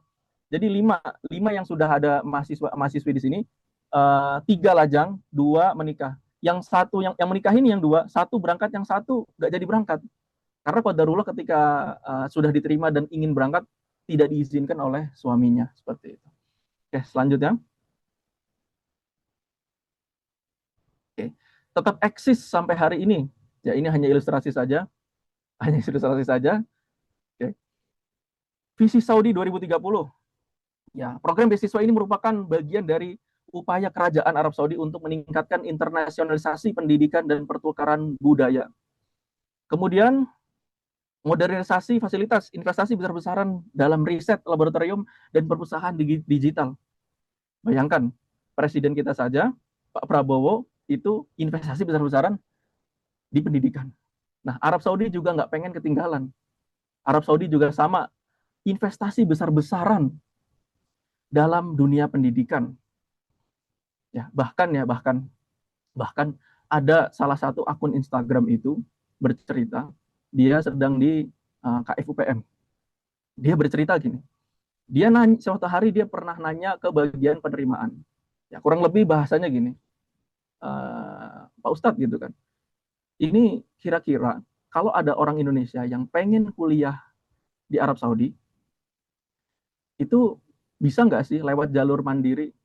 Dia orang mampu, bisa bayar sendiri, bisa nggak sih nggak perlu beasiswa deh, yang penting berangkat. Apa jawabannya? Jawabannya, kami nggak perlu uang kalian. Jawabannya gitu. Yang diperlukan adalah investasi hasil dari pendidikannya, itu yang diperlukan. Mereka nggak perlu uang kita. Mereka perlunya investasi besar-besaran dalam riset, laboratorium, dan lain-lain sebagainya. Intinya dalam dunia pendidikan. Bahkan untuk saat ini Arab Saudi itu sudah mulai mencondongkan mereka itu mulai getol sekali. Gimana caranya keilmuan umumnya itu juga menonjol. Makanya nanti di pembahasan setelahnya nanti ada penjelasannya. Sekarang itu malah lebih banyaknya jurusan umum yang dicari daripada jurusan keagamaan. Ya inilah bentuk, maksudnya di antara bentuk keseriusan Arab Saudi dalam memberikan beasiswa itu bukan untuk tujuan yang receh ya, tapi tujuan mereka adalah membentuk generasi yang baik akan keilmuan. Bahkan mereka nggak butuh uang kita, seperti itu. Kemudian untuk jaringan global, mencetak alumni, ya ini dia. Memang seperti ini, mencetak alumni yang tersebar di seluruh dunia, memperkuat hubungan diplomatik dan sosial. Ya ini pasti adalah hubungan diplomatiknya. Kemudian untuk jaringan globalnya memang Arab Saudi juga ini nggak main-main ya, karena bahkan di Indonesia pun cabang dari kampus Arab Saudi pun ada, LIPIA itu kan, LIPIA Jakarta, LIPIA Surabaya, LIPIA Medan. Ya itulah adalah bentuk keseriusan Arab Saudi betul-betul ingin menyebarkan, ya mencetak alumni-alumni yang berkompeten di seluruh dunia. Seperti itu. Selanjutnya, oke, kelebihan dan kekurangan beasiswa Arab Saudi. Oke. Pasti ya ikhwan ya, pendengar yang dirahmati Allah, dimanapun dan siapapun itu pasti ada kekurangan dan kelebihan, dan ini wajar sekali. Di antara kelebihan beasiswa Arab Saudi itu ada tiket pulang pergi setiap tahun ke negara asal, dimanapun kita tinggal itu pasti diongkosin, dibeliin tiketnya. Kemudian uang saku bulanan mukafaah, namanya mukafaah bahasa Arabnya, uang saku bulanan yang mencukupi kebutuhan mahasiswa, bahkan untuk mereka yang sudah berkeluarga pun masih cukup. Masih cukup tapi tetap dengan kesederhanaan seperti itu. Kemudian tunjangan kedatangan badal kudum bagi mahasiswa baru. Jadi mahasiswa-mahasiswa baru yang memang sudah diberangkatkan dan baru nyampe sini itu nanti mereka akan dapat uang pesangon lah, pesangon untuk, bukan pesangon ya bahasanya, ya uang selamat datang untuk kebutuhan-kebutuhan awal seperti itu. Kemudian fasilitas tempat tinggal seperti apartemen, ya kan, asuransi kesehatan lengkap juga untuk apartemen ini ya, masing-masing kampus punya kelebihan masing-masing. Misalkan pihak kampus menyediakan dapur lengkap, ada yang nggak menyediakan dapur, wajib beli dan lain sebagainya, itu dikembalikan ke kebijakan kampus masing-masing. Selanjutnya ada kesempatan umroh haji gratis. Ya, emang umroh bayar Ustaz gitu kan? Bayar, karena seperti yang Anda katakan, ketika Anda ingin ke Mekah, Anda harus bayar ongkos. Nah, ongkos umroh gratis itu artinya umrohnya itu datang dari kampus. Jadi kampus menyediakan bis, kita iring-iringan bersama-sama 5 bis, 4 bis itu berangkat bareng-bareng ke Mekah. Itu sering banget kalau dari Najran seperti itu. Untuk haji gratis juga alhamdulillah di banyak kampus, apalagi di Najran yang memang mahasiswanya banyak tapi tidak banyak banget seperti di UIM ya. Itu bisa dikatakan siapapun yang lulus dari Najran itu insya Allah 99% pasti dia sudah haji. Hajinya bagaimana Ustadz gitu? Hajinya dihajikan kampus. Jadi tiba-tiba nama kita dipanggil seperti yang sekarang ini, alhamdulillah dari Indonesia banyak banget yang haji, mungkin belasan. Itu mereka dipanggil kemarin sama bagian kampus untuk mengisi data-data mau dihajikan seperti itu. Kemudian kelebihan beasiswa Arab Saudi di sini ada membuka peluang untuk berguru langsung pada masyaikh yang kompeten di bidangnya. Ya kan kita tahu sendiri misalkan dari Indonesia, enak banget ya kalau di Arab Saudi banyak halakoh mutun, halakoh bedah kitab. Nah inilah ketika orang diterima di Arab Saudi, mereka bisa langsung, bukan secara online lagi, tapi langsung hadir di majelisnya untuk berguru langsung pada masyaikh. Kemudian setelahnya ada perhatian penuh terhadap mahasiswa demi peningkatan kualitas akademik mahasiswa. Nah ini dia. Jadi beasiswa yang Arab Saudi berikan kepada mahasiswanya itu nggak nanggung-nanggung, nggak setengah-setengah kayak ya sudahlah yang penting mereka kuliah, enggak. Tapi bahkan ketika kita kenapa-napa, itu mereka tuh ngurusin semuanya. Mereka itu mikirin, ini gimana caranya biar mahasiswa tuh betah, gimana caranya biar mahasiswa tuh nggak terganggu, gimana caranya mahasiswa itu walaupun jauh dari Mekah Madinah, tapi mereka tetap bisa ada buat ibadah, kita ongkosin lah, dikasih gratis lah, dan sebagainya. Seperti itu. Kemudian, kelebihan beasiswanya lagi, ada tunjangan riset yang cukup besar bagi jurusan umum. Nah, kenapa kok di sini jurusan umum, Ustadz? Karena kalau untuk jurusan keagamaan, risetnya itu tidak yang dibiayai betul-betul seperti mereka-mereka yang jurusan umum. Anak kurang tahu ada uang risetnya atau tidak, tapi anak belum pernah dengar ada uang risetnya untuk yang jurusan keagamaan. Tapi untuk yang jurusan umum, bahkan tunjangan risetnya itu bisa mencapai 2 digit dari uang Indonesia rupiah. Uang rupiah Indonesia itu 2 digit uang tunjangan risetnya saja. Jadi luar biasa sekali untuk kelebihan beasiswa Arab Saudi. Selanjutnya, kekurangan dan tantangan beasiswa Arab Saudi. Kekurangannya ya teman-teman sekalian, pendengar yang dirahmati Allah Subhanahu Wa Taala, dan ini kekurangan yang memang kita nggak bisa umpetin juga ya, dan semuanya juga pasti merasakan proses seleksi yang panjang sekali, membutuhkan kesabaran ekstra dari tahap pendaftaran hingga keberangkatan. Syukur-syukur berangkat. Nah, yang nggak berangkat-berangkat ini, qadarullah, itu dia yang nyesek sekali. Tapi ya itulah bentuk kekurangan dari beasiswa Arab Saudi, yang katanya misalkan, kenapa kok kalau ditolak nggak diumumin sih ditolak, jadi biar kita nggak ngarep banget misalkan. Ya itulah bentuk kekurangan dari beasiswa Arab Saudi. Dan itulah yang sampai sekarang sistemnya, Ana sendiri pun bingung, kenapa kok untuk penolakan itu nggak dikirim aja email penolakannya kan gitu. Karena kalau ketika kita sudah tahu ditolak, kita kan nggak berharap. Ya, beda dengan, aduh kita ditolak apa diterima sih, itu tiap hari rasanya kepikiran mulu. Nah itulah bentuk kekurangan dari beasiswa Arab Saudi dari pendaftarannya. Kemudian adaptasi budaya dan iklim, cuaca yang ekstrim di beberapa wilayah, dan aturan sosial yang spesifik, ya inilah biasa ya. Ada pepatah kan, di mana bumi dipijak, di sana langit dijunjung. Itu luar biasa berat sekali ya kita beradaptasi dengan adat yang di sini itu luar biasa. Apalagi mau adat-adat nyupir mobil di jalan dan lain sebagainya, itu lumayan menguras hati ya, menguras kesabaran seperti itu. Oke, kemudian ada juga kekurangannya sini, tantangannya keterbatasan kuota, persaingan ketat dari pendaftar sesama Indonesia maupun dari seluruh dunia. Nah, jadi gini teman-teman sekalian, ini faedah ini nggak Anda cantumkan di slide ya, karena memang nggak mungkin semuanya Anda cantumkan. Untuk keterbatasan kuota ini, emang sebenarnya berapa sih Pak Ustadz gitu kan? Misalkan nanya, Pak Ustadz emang sebenarnya berapa sih yang diterima gitu kan, keseluruhan orang Indonesia setiap tahun. Jadi gini, 2024 itu Ketua Bapak Adikbud Riyad, Ana lupa namanya qadarullah, waktu itu Ana satu sesi webinar sama beliau menjelaskan, itu beliau adalah atas kebudayaan pendidikan Indonesia di Arab Saudi. Jadi kayak Kementerian Pendidikannya tapi di Arab Saudi gitu, dari Indonesia, delegasi dari Indonesia. Beliau menjelaskan, ini 2024 ya, mungkin 2026 datanya berbeda, tapi ini sebagai gambaran saja. Untuk 2024 itu, total mahasiswa yang diterima di Arab Saudi itu hanya 500 orang. Betul, Pak Badru. Ya, betul, Ustadz Haris. Pak Badru Soleh, kalau nggak salah. Pak Badru Soleh. Jadi, hanya 500 saja. Hanya 500 orang, dan 500 itu dibagi ke 3 jenjang. S1, S2, S3. Dari 500 kuota itu dibagi ke 3 jenjang, dan dari 500 orang itu, 200 itu biasanya sudah di-booking sama UIM. 200 itu sudah di-booking sama UIM untuk S1 UIM, 200 ya, dulu ini 2024. Jadi tinggal sisa 300 kuota yang dibagi-bagi, dipencar-pencar ke setiap kampus atau ke jenjang yang lainnya. S2-nya belum loh itu UIM. UIM itu baru S1-nya 200.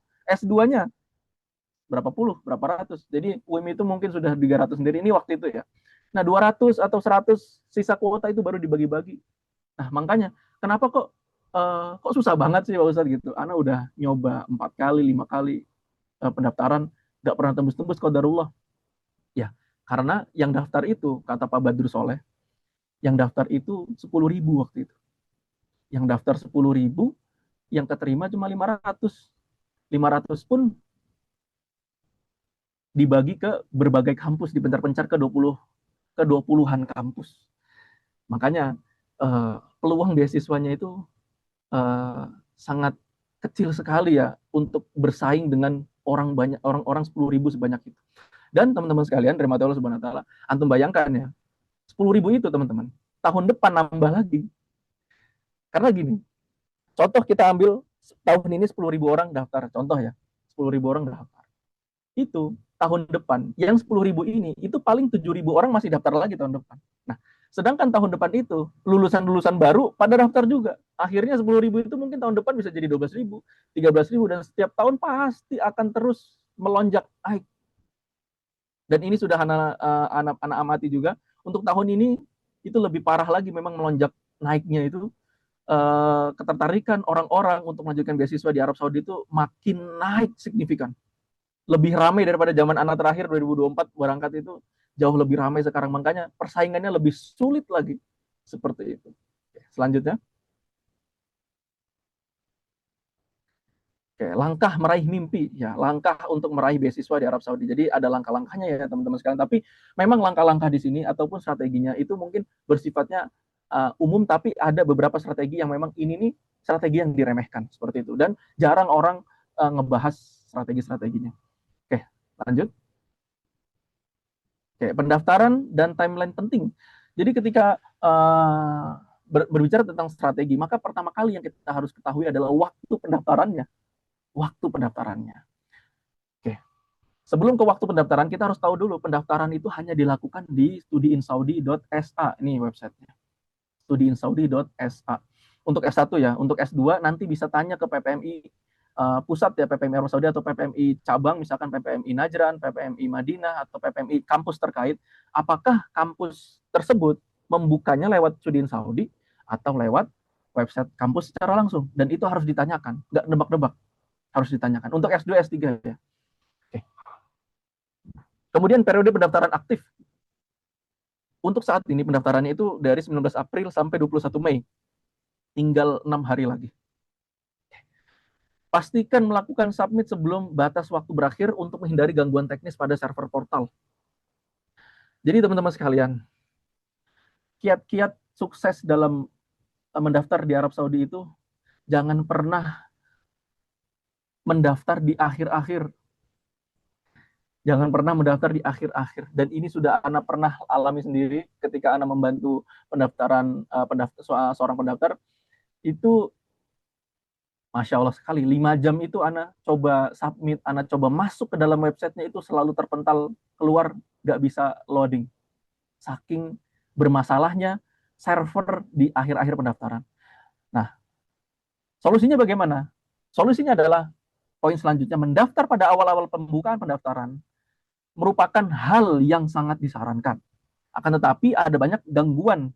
Ada gangguan juga, jadi di awal dan di akhir itu gangguannya banyak. Kalau di awal itu gangguannya karena baru buka, mungkin pihak adminnya itu, oh ternyata ada salah, diperbaiki. Oh ini kurang bagus, diperbaiki. Nah, makanya ada gangguan. Tapi gangguan di awal-awal itu tidak separah seperti gangguan di akhir-akhir pendaftaran. Pegang ngomongan Ana, ini udah mulai akhir-akhir pendaftaran. Ini tanggal 14, nanti tanggal 19, 20, atau bahkan di 21-nya, itu pasti di grup-grup curhatan beasiswa, itu pasti pada ngeluh, kenapa kok nggak bisa dibuka? Nah, itulah hal yang harus dihindari oleh para pendaftar. Jadi,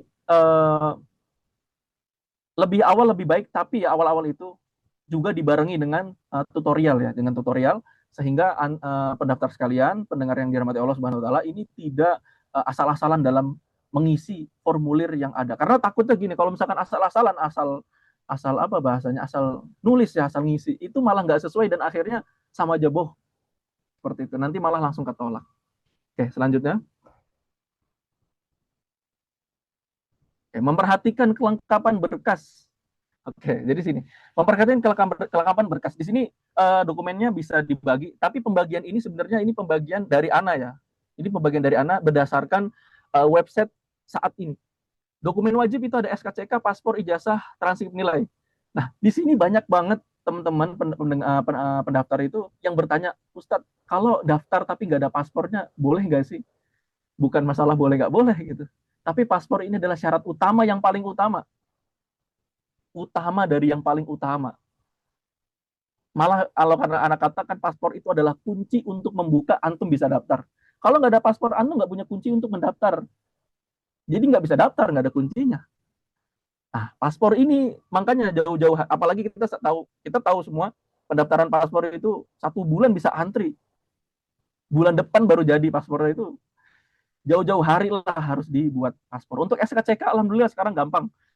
Via online tinggal cari di YouTube tutorial cara buat SKCK Mabes, semuanya online, bahkan ada PDF-nya. Bahkan SKCK Mabes itu tidak perlu diambil di Mabes lagi, tapi bisa langsung diambil di Polres atau Polsek terdekat dari rumah pendengar sekalian. Mungkin ini ada yang baru tahu, makanya pemateri coba informasikan. Nah, ada ijazah, ada transit nilai, ini udah pasti wajib. Nah, timbul pertanyaan lagi kalau ngomongin masalah ijazah. Oh, Ustadz, kalau misalkan pakai SKL, surat keterangan lulus gimana? Karena alasannya ijazahnya belum keluar. Jawabannya gini, jawabannya adalah yang diminta itu adalah ijazah. Ya, yang diminta itu adalah ijazah, bukan surat keterangan lulus. Tapi ada bahasanya begini, ada bahasanya gini. Daripada kita nggak ngapa-ngapain, mendingan kita usahakan apa yang bisa diusahakan. Nah, orang-orang yang mau demikian, maka itu dipersilahkan. Daripada nggak ngapa-ngapain, mending kita mengusahakan yang bisa diusahakan, kita maksimalkan. Nah, ketika orang tersebut, pendaftar tersebut itu sudah mengusahakan tetap pakai SKL dulu. Nah, syukur-syukur, pendengar sekalian, ini penting sekali. Syukur-syukur ternyata sistemnya seperti tahun kemarin. Oh, Ustadz, emang tahun kemarin kenapa sih gitu? Emang tahun kemarin kenapa kok pakai SKL bisa nggak apa-apa gitu? Karena tahun kemarin teman-teman itu ketika pendaftar sudah udah mengisi formulir, ngupload dokumen, terus selesai nih. Ini contoh misalkan 21 Mei ya selesai. Tanggal 22-nya dan seterusnya itu bahkan sampai bulan Agustus itu masih bisa diganti dokumen-dokumennya masih bisa diganti, masih bisa dirubah. Artinya apa teman-teman? Artinya kalau sistemnya masih seperti kayak tahun kemarin, ini termasuk tips ya. Ini termasuk tips rahasia. Kalau sistemnya seperti tahun kemarin, maka silahkan teman-teman sekalian, pendaftar sekalian itu daftar sekarang walaupun masih pakai SKL. Nah, kalau ternyata tidak seperti tahun kemarin, maka jangan pernah daftar karena sama aja bohong. Percuma. Nah, timbul pertanyaan lagi. Emang cara tahunya bagaimana Pak Ustadz? Yang sekarang itu seperti tahun kemarin. Nah, itulah yang menjadi kendala dari kita, siapapun, influencer manapun, pemateri manapun, itu nggak bakal tahu apakah sistem pendaftaran sekarang itu sama seperti pendaftaran tahun-tahun sebelumnya. Karena ya Arab Saudi seperti ini. Sistem itu selalu berubah setiap waktu, setiap saat. Nggak bisa dipastikan. Nah, jadi solusinya bagaimana Pak Ustadz gitu kan? Sedangkan anak ingin memaksimalkan. Solusinya adalah antum harus ikhlas. Kok ikhlas gitu? Iya, harus ikhlas. Ikhlas bukan dalam hal ibadah, tapi antum harus ikhlas mencurahkan uang antum untuk mengusahakan sesuatu yang itu belum pasti. Karena ditakutkan teman-teman sekalian, ketika sudah mengusahakan SKL ternyata nggak bisa diganti lagi, antum malah kecewa. Antum kecewa dan nggak ikhlas, antum malah kepikiran, malah jadi doror ya, malah jadi penyakit nantinya. Nah, tapi ketika antum memang sudah ikhlas, nggak apa-apa Pak Ustadz. Ana ridho, walaupun nanti anak upload SKL ini ternyata nggak bisa diganti setelah ijazah turun, ana ridho dah, nggak apa-apa, qadarullah, mau gimana lagi. Nah, kalau antum demikian, silakan antum daftar sekarang. Tapi kalau antum, aduh, mikir-mikir, aduh, uang ana pas-pasan, kalau ana ngupload sekarang tapi sia-sia, gimana ya? Mending nggak usah. Mending nggak usah sampai kecuali ijazah antum betul-betul turun. Betul-betul tercetak seperti itu. Oke, kemudian ada dokumen non wajib di sini. Akan tetapi pemateri tetap menyarankan walaupun non wajib gitu bahasanya kayak disertakan boleh, nggak disertakan boleh, tapi yang lebih bagus adalah disertakan. Mengapa demikian? Kok dokumen nggak wajib tapi harus disertakan? Ya, sekarang kita gini, antum bayangkan contoh dari 10.000 pendaftar. Masa dari 10.000 pendaftar itu nggak mungkin dokumen yang lain-lain itu orang nggak ada yang nggak ada yang nggak lengkap. Pasti ada yang lengkap dan pasti banyak yang lengkap. Nah, secara nalar saja, kalau kita lihat dokumen saya kurang satu nih, walaupun yang satu itu bukan dokumen wajib, dokumen dia yang nggak wajibnya full, itu kan lebih menarik punya dia dong berarti. Nah, di situ bisa dikatakan takutnya antum itu nanti tereliminasi. Karena kenapa? Kalau antum dibandingkan berkas antum sama berkas teman antum atau berkas yang lain-lainnya, yang antum ini berkas wajibnya oke, tapi yang berkas sunnahnya ini nggak ada ya, nggak menarik. malah teman antum, malah orang lain yang memang dokumen non wajibnya ini lebih lengkap dan lebih banyak, itu malah yang lebih menarik sehingga diperiksa atau bahkan syukur-syukur diterima. Apa saja dokumen non wajibnya? Itu ada surat sehat. Nah, surat sehat ini teman-teman, ini pembahasan khusus. Sekarang itu diminta untuk ada penyakit menular. Nah, sebenarnya penyakit menular ini dari dulu juga udah diminta, cuman nggak tahu kenapa sekarang itu kayak lebih digembor-gemborkan harus ada penyakit menular. Nah, kemarin ada yang bertanya ke Ana, Ustaz, berarti penyakit terbebas dari penyakit menular ini harus MCU ya, MCU full gitu. Ana katakan tidak. Jangan pernah antum MCU full untuk surat sehat hanya untuk pendaftaran. Jangan pernah. Karena itu tidak pernah diminta. Tapi cukup diakalin seperti ini. Ini bisa diakalin. Surat sehatnya antum bisa minta dari puskesmas atau dari klinik yang terdekat dari rumah pendengar. Nanti minta sama dokter, dokter, tolong dong ditulis juga dan terbebas dari penyakit menular. Kan penyakit menular di sini kan umum sekali gitu. Misalkan dari penyakit, mohon maaf, misalkan ada kudis, ada panu, atau ada apa. Itu kan penyakit menular. Nah, kita tinggal bilang aja, maksudnya, saya kan nggak ada penyakit menular, kayak penyakit kulit, saya nggak ada, dan sebagainya. Nah, itu bisa disiasati seperti itu. Sehingga ada keterangannya di surat sehat itu, bebas dari penyakit menular. Nah, kemudian misalkan, Ustaz, tapi nggak bisa gitu kan. Ana udah ngelobi dokternya nggak mau lagi nulis. Ya sudah, qadarullah. Maka tidak apa-apa pakai yang tidak ada penyakit menularnya. Oke, jadi jangan salah paham ya. Kalau bisa diusahakan ada tulisan tidak ada penyakit menular, maka diusahakan. Kalau tidak bisa, maka tidak mengapa. Oke. Kemudian ada CV. CV di sini ya secara umum yang penting bahasa Arab sih. Kalau misalkan antum mau ke jurusan umum, maka pakai bahasa Inggris, itu lebih disarankan. Oke, untuk tazkiyah rekomendasi. Nah, di sini ada pembahasan yang cukup penting. Tazkiyah rekomendasi ini jangan antum kira rekomendasi atau tazkiyah ini tuh seperti juru kunci diterimanya antum. Artinya gini, kalau di Indonesia itu sangat ma'ruf, sangat paham kita. Ketika misalkan seseorang daftar di sebuah institusi, sebuah sekolah, atau daftar kerja deh gitu misalkan. Tapi dia bawa rekomendasi ini dari orang penting, misalkan dari ketua Muhammadiyah, ketua NU, ketua Kemenak. Itu kan orang-orang penting itu. Atau misalkan dari bupati, dari wali kota, itu orang penting. Ketika bawa surat itu kayak, wah ini jadi kunci penentu banget. Yang antum itu tadinya nggak menarik, jadi menarik. Wah ternyata ini dapat dari wali kota nih. Wah terima aja deh. Itu di Indonesia berlaku, tapi di Arab Saudi, yang demikian tidak berlaku selamanya.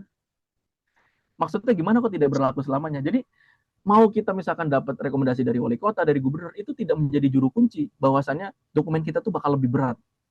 Tapi justru ini makanya ini penting sekali. Ini termasuk tips strategi. Yang menjadi timbangan berat itu malah bukan rekomendasi, akan tetapi dari dokumen-dokumen antum. Dokumen-dokumen antum. Ya, dokumen-dokumen pendukung, misalkan hafalan Quran, hafalan hadis, hafalan matan, terus pernah ngikutin daurah kitab, daurah masyaikh. Nah, justru yang hal-hal ini nih, yang pendukung-pendukung ini, itu yang lebih ditimbang berat ketimbang dari rekomendasi. Karena gini, teman-teman sekalian, kenapa kok Ana tegas sekali dalam masalah rekomendasi ini? Orang-orang itu saking salah pahamnya, saking salah kaprahnya, sehingga mereka itu menghalalkan segala cara, atau bahkan bayar sana-sini demi mendapatkan satu tanda tangan dari orang penting. Yang padahal Ana kasih tahu nih, tanda tangan tersebut tidak yang menjadikan betul-betul pertimbangan berat dia bakal diterima. Kenapa kok Anda bisa berbicara demikian? Karena fakta lapangannya sudah banyak sekali. Di antaranya fakta lapangan yang Ana rasakan sendiri. Ana ketika daftar dan alhamdulillah diterima ini, Ana nggak punya tanda tangan dari orang penting. Artinya Ana cuma dapat tanda tangan dari MUI Karanganyar. Kemudian dari Mudir Ana, dari Kiai Ana, Mudir Ana, Ustadz Ahmad Faiz. Hanya itu saja. Ana nggak punya tanda tangan gubernur. Mana ada? Abi Ana nggak kenal siapa-siapa kan gitu. Nggak bisa dapat tanda tangan gubernur, tanda tangan siapa, nggak punya. Nah, tapi alhamdulillah Ana tetap berangkat. Sedangkan ada teman Ana, dia punya rekomendasi dari wali kota, dari bupati, dari macam-macam lah, banyak banget. Ana waktu itu minder. Wah, ini hebat banget nih, dapat rekomendasi banyak. Gimana caranya gitu? Ana tanya gitu, ternyata dia bilang bapaknya dia ternyata kenal orang-orang dalam dan sebagainya. Akhirnya bisa dapat tanda tangan penting itu kan. Tapi kalau darulah sampai detik ini nggak keterima sampai detik ini. Seperti itu. Jadi qadarullah. Di antara dokumen pendukung, ya kelengkapan berkas dokumen pendukung, sini ada cognitive test. Qualitative test ini digunakan untuk S2 ya teman-teman, bukan S1. Jadi S2 ini dan S3 itu diminta qualitative test seperti GMAT, GRE, atau misalkan ada tes-tes standar Amerika gitu ada. Ana lupa namanya. Kemudian ada TOEFL ya bahasa Arab, TOEFL bahasa Inggris, TOEFL ini bahasa Cina. Ini bisa dokumen-dokumen pendukung ini disertakan aja. Karena gini, ada hal kalau menurut Ana agak umur ya. Jadi tiba-tiba kemarin bagian kampus itu minta ke mahasiswa, ada yang bisa bahasa Korea nggak gitu. Ini random banget teman-teman, tiba-tiba minta bahasa Korea. Ternyata kampus itu butuh ada translator bahasa Korea karena ada kontraktor atau misalkan kontraktor ya bener, ada arsitek gitu kan, arsitek dia bisanya bahasa Korea doang, jadi dia butuh. Ya, jadi hal-hal yang demikian itu cukup menarik gitu kan, sertakan saja gitu, punya kualitas bahasa apapun bisa disertakan ya. Terus juga dokumen pendukung juga nih yang belum Anda sertakan, qadarullah nak kelupaan, ya tadi sertifikat hafalan, tasmi, setoran, dan lain sebagainya. Pokoknya sertakan saja.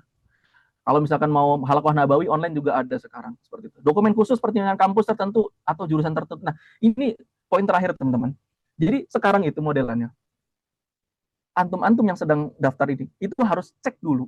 Kira-kira kampus yang antum tuju itu ada minta dokumen penting nggak sih? Dokumen tertentu yang mereka tuh secara khusus minta. Tiba-tiba gini teman-teman. Tiba-tiba ada kampus yang tadinya akta kelahiran tuh nggak diminta. Terus diminta akta kelahiran. Tahu dari mana Pak Ustadz diminta atau tidak? Tahu dari pemilihan kampus. Jadi nggak bisa Ana jabarkan di sini karena terlalu banyak kampusnya. Jadi antum cari sendiri-sendiri masing-masing. Ketika memilih kampus dilihat listnya. Oh ternyata harus nyertakan TOEFL, nyertakan akte kelahiran, dan itu hanya bisa dilihat secara langsung, nggak bisa tebak-tebakan atau misalkan bisa ditanyakan ke PPMI terkait. Selanjutnya. Memperhatikan kualitas berkas ini penting sekali teman-teman sekalian. Demi Allah ini penting daripada yang penting. Pertama, kerapihan. Pastikan hasil scan bersih, tidak terpotong, tulisan terbaca agar jelas, mudah dibaca. Gampangannya gini teman-teman sekalian, pendengar yang dirahmati Allah Subhanahu wa taala. Kalau kita aja nih yang punya dokumennya, ketika baca dokumen kita baca nih, kita baca, nggak jelas ya.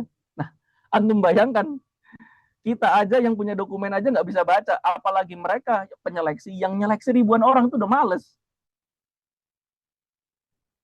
Kita jadikan posisi diri kita deh sebagai penyeleksi. Kita menyeleksi berkas, tiba-tiba berkas yang kita seleksi, burem.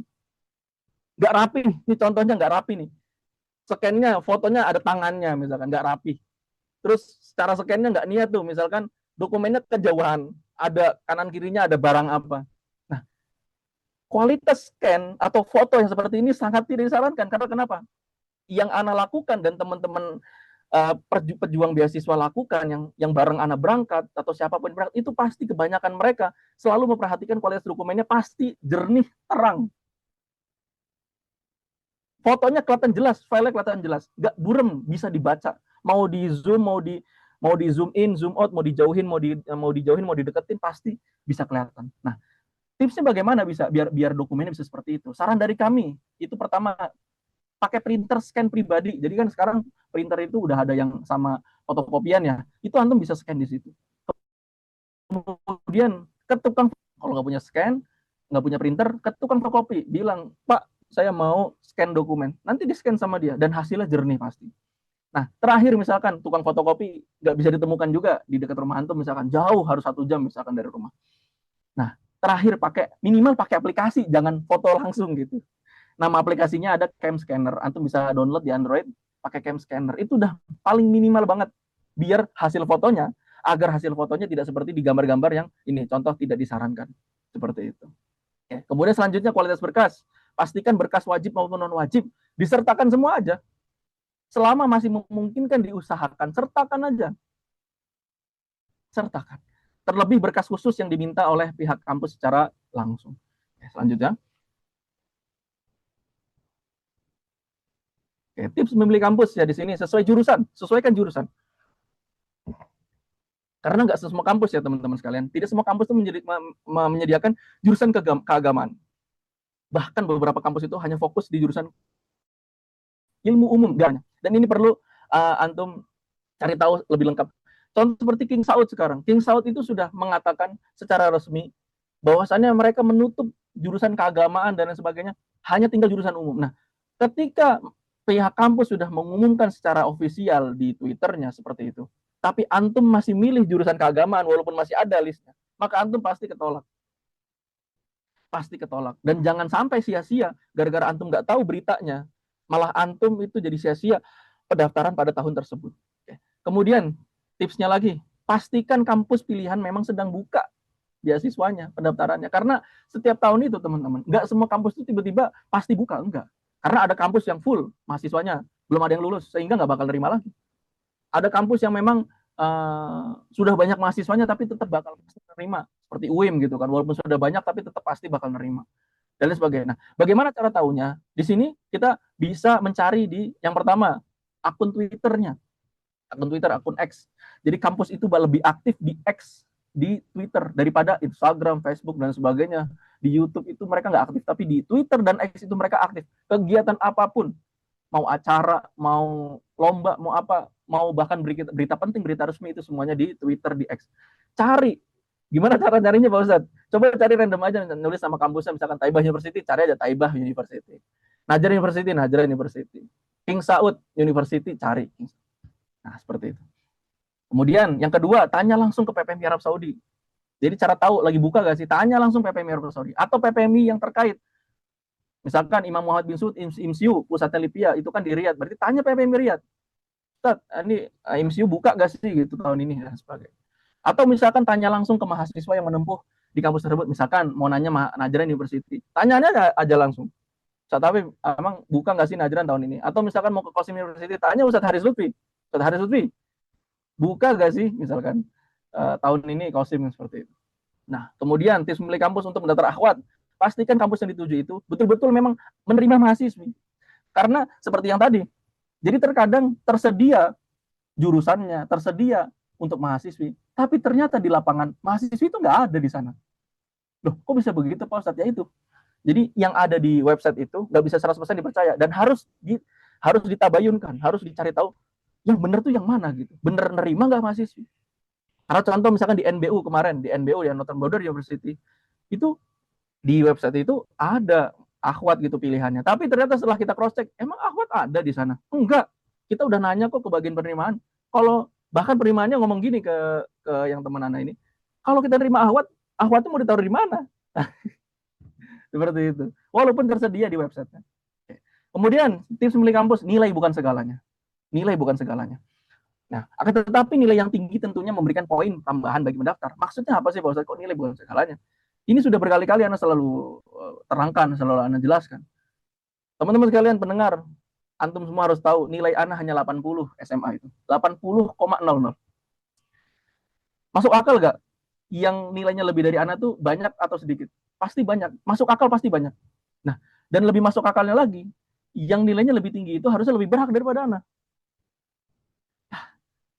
Tapi kenapa kok? Padahal gini, yang nilai 81 itu, bahkan 81 aja ya, itu lebih berhak loh daripada Ana, nilai 80. Tapi kok malah Ana yang nilai 80 ini malah diterima. Nah, itulah kenapa Ana katakan nilai bukan segalanya. Bahkan Ana mengalahkan orang-orang yang nilai 90. Karena Ana yakin pasti yang daftar 90 nilainya banyak. Nah, berarti bagaimana Pak Ustadz kalau nilai bukan segalanya? Berarti apa sih kualifikasinya? Ya itulah kualifikasinya tadi, dokumen pendukung ya teman-teman. Ini perhatikan baik-baik. Dokumen pendukung itu luar biasa pentingnya. Lebih daripada rekomendasi, lebih daripada nilai. Nah, tapi memang teman-teman sekalian, beberapa kampus itu memang ada mensandarkan nilai ke kampusnya. Ya tadi, cara cross-check-nya. Pertama, ke akun kampus langsung. Atau tanya ke PPMI. Atau tanya ke mahasiswa.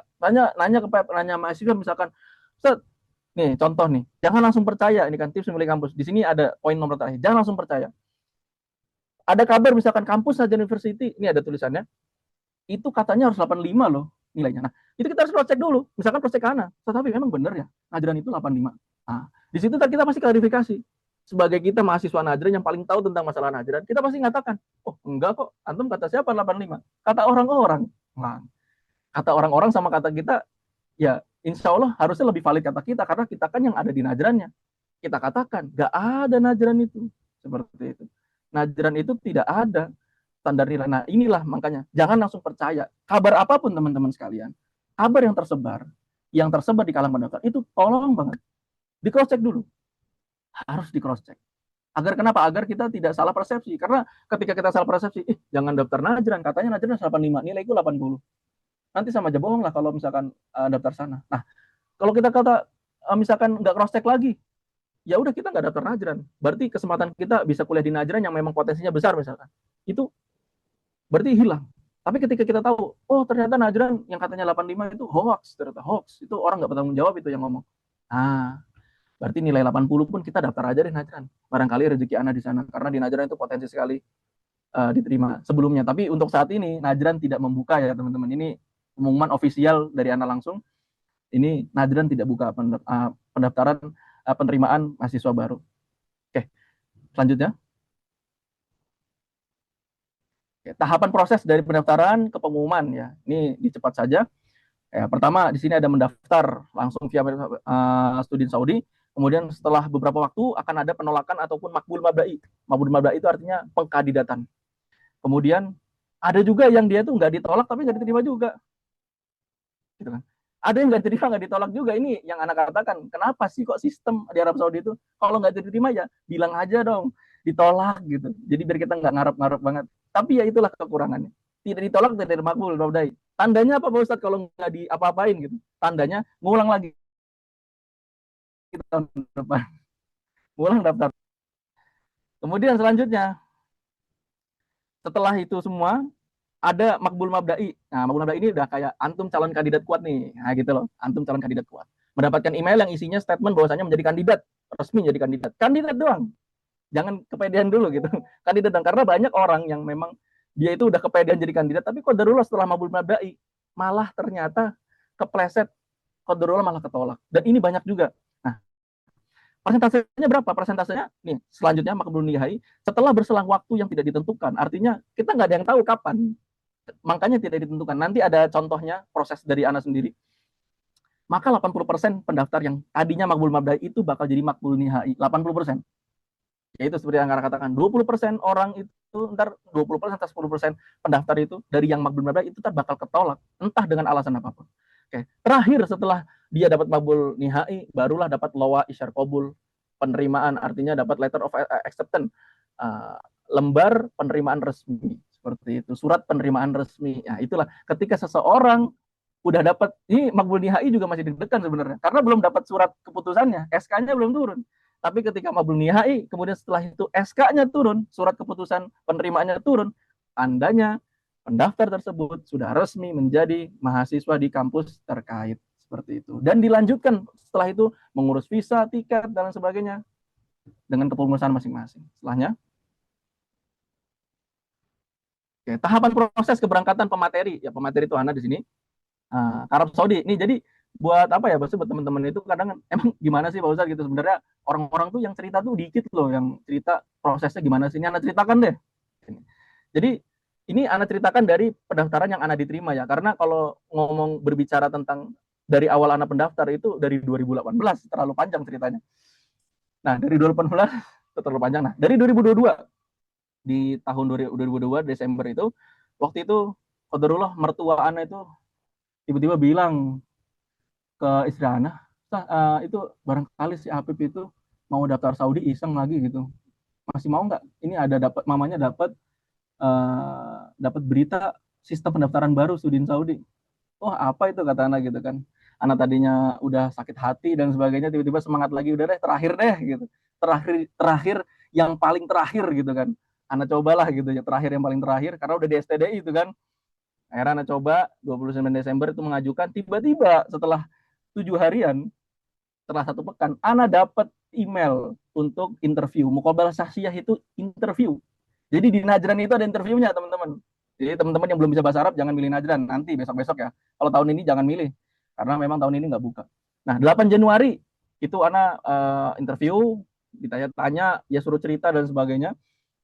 Ya setelah proses itu semua, Maret 2023, Ana makbul mabda'i. Alhamdulillah makbul mabda'i. Setelah itu 8 November, tiba-tiba, alhamdulillah juga, tiba-tiba banget itu semua di luar nalar makhluknya ya, manusia itu saking memang nggak masuk akalnya. Tiba-tiba 8 November secepat itu dapat isyar qabul atau misalkan dan kaleng visa. Artinya Ana dapat penerimaan resmi. Dan setelah itu Ana proses semuanya sehingga berangkat, sehingga tanggal 10 Januari alhamdulillah Ana sudah sampai di Najran University. Nah, poin nomor terakhir di sini, tahapan proses pendaftaran tidak selalu sama. Maksudnya bagaimana? Yaitu ada yang prosesnya itu kayak Ana misalkan ditolak bertahun-tahun ditolak, tapi tiba-tiba setelah sekalinya makbul mabda'i, prosesnya nggak nyampe setahun. Ini kan Ana nggak nyampe setahun ini, cepet langsung berangkat. Ada yang teman-teman gini, ada teman-teman yang ada teman Ana bahkan nih sampai lulus LIPIA. Beliau di LIPIA itu selama 4 tahun sampai lulus, statusnya masih makbul mabda'i, nggak berangkat ke UIM. Nggak berangkat ke UIM, padahal udah makbul mabda'i statusnya. Murosyah nama bahasanya. Murosyah selama 4 tahun murosyah tapi nggak berangkat itu ada. Ini qadarullah banget. Sampai pada akhirnya dia malah ketolak. Jadi setelah murosyah 3 tahun 4 tahun itu malah ketolak. Itu ada seperti itu. Oke, selanjutnya. Oke, di sini ada penutup dari Ana. Oke, lanjut. Oke, penutup dari pemateri. Yang pertama, Arab Saudi memang merupakan impian terbesar bagi siapapun yang memang punya tujuan besar ya dalam hal keagamaan maupun hal dunia itu juga. Arab Saudi menjadi tujuan besar, tapi jangan jadikan Arab Saudi itu segalanya. Artinya, kalau nggak Arab Saudi udah nggak usah ngapa-ngapain. Jangan seperti itu. Nomor 2, lanjutkan aktivitas, lanjutkan pendidikan, lanjutkan pekerjaan seperti biasanya. Jadi di penyakit pendaftar yang ada itu adalah ketika sudah daftar Saudi itu galau. Mereka kira, pendaftar kira itu setelah daftar Saudi, besoknya itu diumumkan atau 1 bulan diumumin. Enggak, padahal menggantung memang. Nah, kalau kita keadaan digantung dan memang tetap kita mau dalam keadaan digantung, artinya kita tidak beraktivitas, itu selamanya kita bahkan stuck. Kita bakal stuck, berhenti, nggak ngapa-ngapain. Kuliahnya nggak dapet. Harusnya kan ketika misalkan yang baru lulus nih, lulus SMA, langsung kuliah aja. Kan bisa. Tapi kalau misalkan dia menggantung seperti itu saja, nggak punya tujuan lain, itu dia malah nanti 4 tahun, 5 tahun nggak ngapa-ngapain. Kuliah nggak dapet, kerja nggak dapet, pengalaman nggak dapet. Seperti itu. Nah, yang Ana ini kan alhamdulillah waktu itu, ya orang tua Ana alhamdulillah waktu itu sangat effort sekali ya. Alhamdulillah waktu itu sangat punya mimpi besar sekali waktu itu sampai Ana diumrohkan 2018. Diumrohkan 2018 untuk muqabalah UIM aja. Untuk tes langsung di UIM lah 2018 waktu itu. Itu sampai diumrohkan waktu itu alhamdulillah. Ya, walaupun sampai se-effort itu, tapi alhamdulillah Ana maupun orang tua Ana itu nggak setak kayak, malah orang tua Ana kayak, kamu mau lanjutin pendidikan di mana gitu. Akhirnya lanjut di Manhajus Sunnah. Setelah itu di STDI. Ya udah, berangkat semuanya, akhirnya pengalaman dapat, ilmu dapat, dan ilmu yang Ana dapat di STDI itu alhamdulillah ngebantu Ana untuk di Arab Saudi ini. Seperti itu. Jadi yang tadinya misalkan ketika di STDI Ana kesulitan gitu kan dan sebagainya, namanya jenjang kuliah kan. Ketika udah dari STDI dapat sulit-sulitnya, dapat pelajaran banyaknya. Alhamdulillah ketika misalkan sampai Arab Saudi sini, alhamdulillah kita bisa konsisten nilainya di atas 90, di atas 95 dan sebagainya. Itulah manfaatnya balik ke kita lagi ketika kita melakukan hal-hal positif. Lanjut kuliah, lanjut berkarya, lanjut kerja dan lain sebagainya. Oke. Kemudian yang nomor 3, penutup dari materi ada tempat yang baik. Tidak menjadikan orang yang ada di dalamnya juga baik. Nah, ini yang banyak orang salah persepsi. Dikira orang-orang yang memang sudah berangkat ke Madinah, sudah ke Arab Saudi, keterima di Mekah, Umul Qura, itu mereka itu menjadi orang suci, tidak juga. Sebagaimana di zaman Nabi. Di zaman Nabi, orang-orang itu melihat Nabi, tapi tetap ada yang orang munafik. Maka itu juga berlaku zaman sekarang. Sekalipun mereka sudah di tanah suci, di Mekah, di Madinah, atau di sekitarnya, itu tidak menjadikan mereka suci sekali. Maka tidak ada yang perlu diirikan. Artinya tidak ada yang perlu diirikan, tidak ada yang perlu disedihkan ketika kita tidak bisa melanjutkan ke Arab Saudi karena belum diterima. Karena semuanya itu kembali ke diri kita. Kalau diri ingin baik, maka itu timbul dari diri kita dulu, barulah tempat itu menjadi support kita menjadi lebih baik. Nomor 4, banyak berdoa dan tawakal kepada Allah karena hanya Allah yang dapat memberikan manfaat dan kebaikan. Dan ini yang Ana terus-terusan lakukan, ya, teman-teman sekalian. Ini rahasia dari Ana, yang paling rahasia di selain dari doa orang tua Ana, usaha orang tua Ana, kemudian juga usaha Ana sendiri. Nah, di situ ada doa yang terus-terusan Ana manfaatkan. Ana selalu manfaatkan ketika Ana dizolimi. Ana waktu itu sempat pernah masuk fase sedang dizolimi ya teman-teman ya, dalam dunia bisnis itu dizolimi, dapat kesusahan dan sebagainya. Di situlah Ana langsung ingat, ya Allah, saya punya pendaftaran, tolong dimakbulkan ya Allah, tolong diterima ya Allah. Saya dizolimi seperti ini ya Allah, saya minta tolong di. Jadi ketika misalkan Anda dizolimi, Anda dalam kesusahan, itu Anda udah nggak inget doain keburukan untuk orang lain, tapi Anda doakan untuk diri Anda. Ya Allah, semoga diterima, ya Allah, semoga diterima, dan sebagainya. Alhamdulillah, ternyata doanya sampai langit, dan Anda diijabah, sampai Anda berangkat, Alhamdulillah. Nomor 5, penutup dari pemateri. Bisa jadi, tidak diterima antum di Arab Saudi itu ada hikmah yang besar yang sudah menunggu. Dan antum akan mengetahuinya setelah lewat beberapa waktu. Makanya, dari teman-teman sekalian, seperti tadi dikatakan, nggak perlu ada yang antum galaukan. Galau misalkan karena antum pengen langsung sama masyaikh. Ya memang kita nggak mungkiri,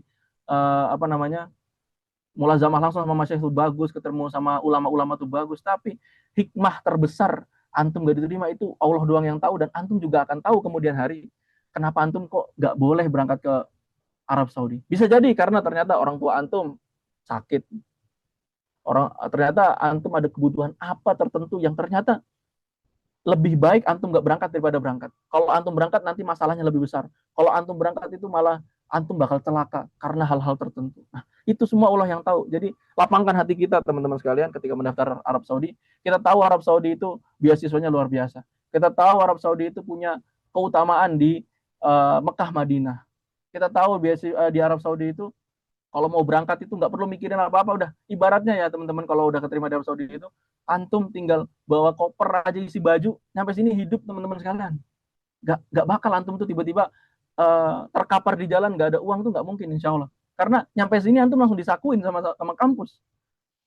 Seperti itu. Nah, tapi di balik itu semua, ketika antum tidak dapat meraih itu pasti ada hikmah yang lebih besar. Dan disitulah keikhlasan harus ada besar, harus ada banyak di hati kita, sehingga kita tetap menjadi orang yang bermanfaat ke depannya. Seperti itu.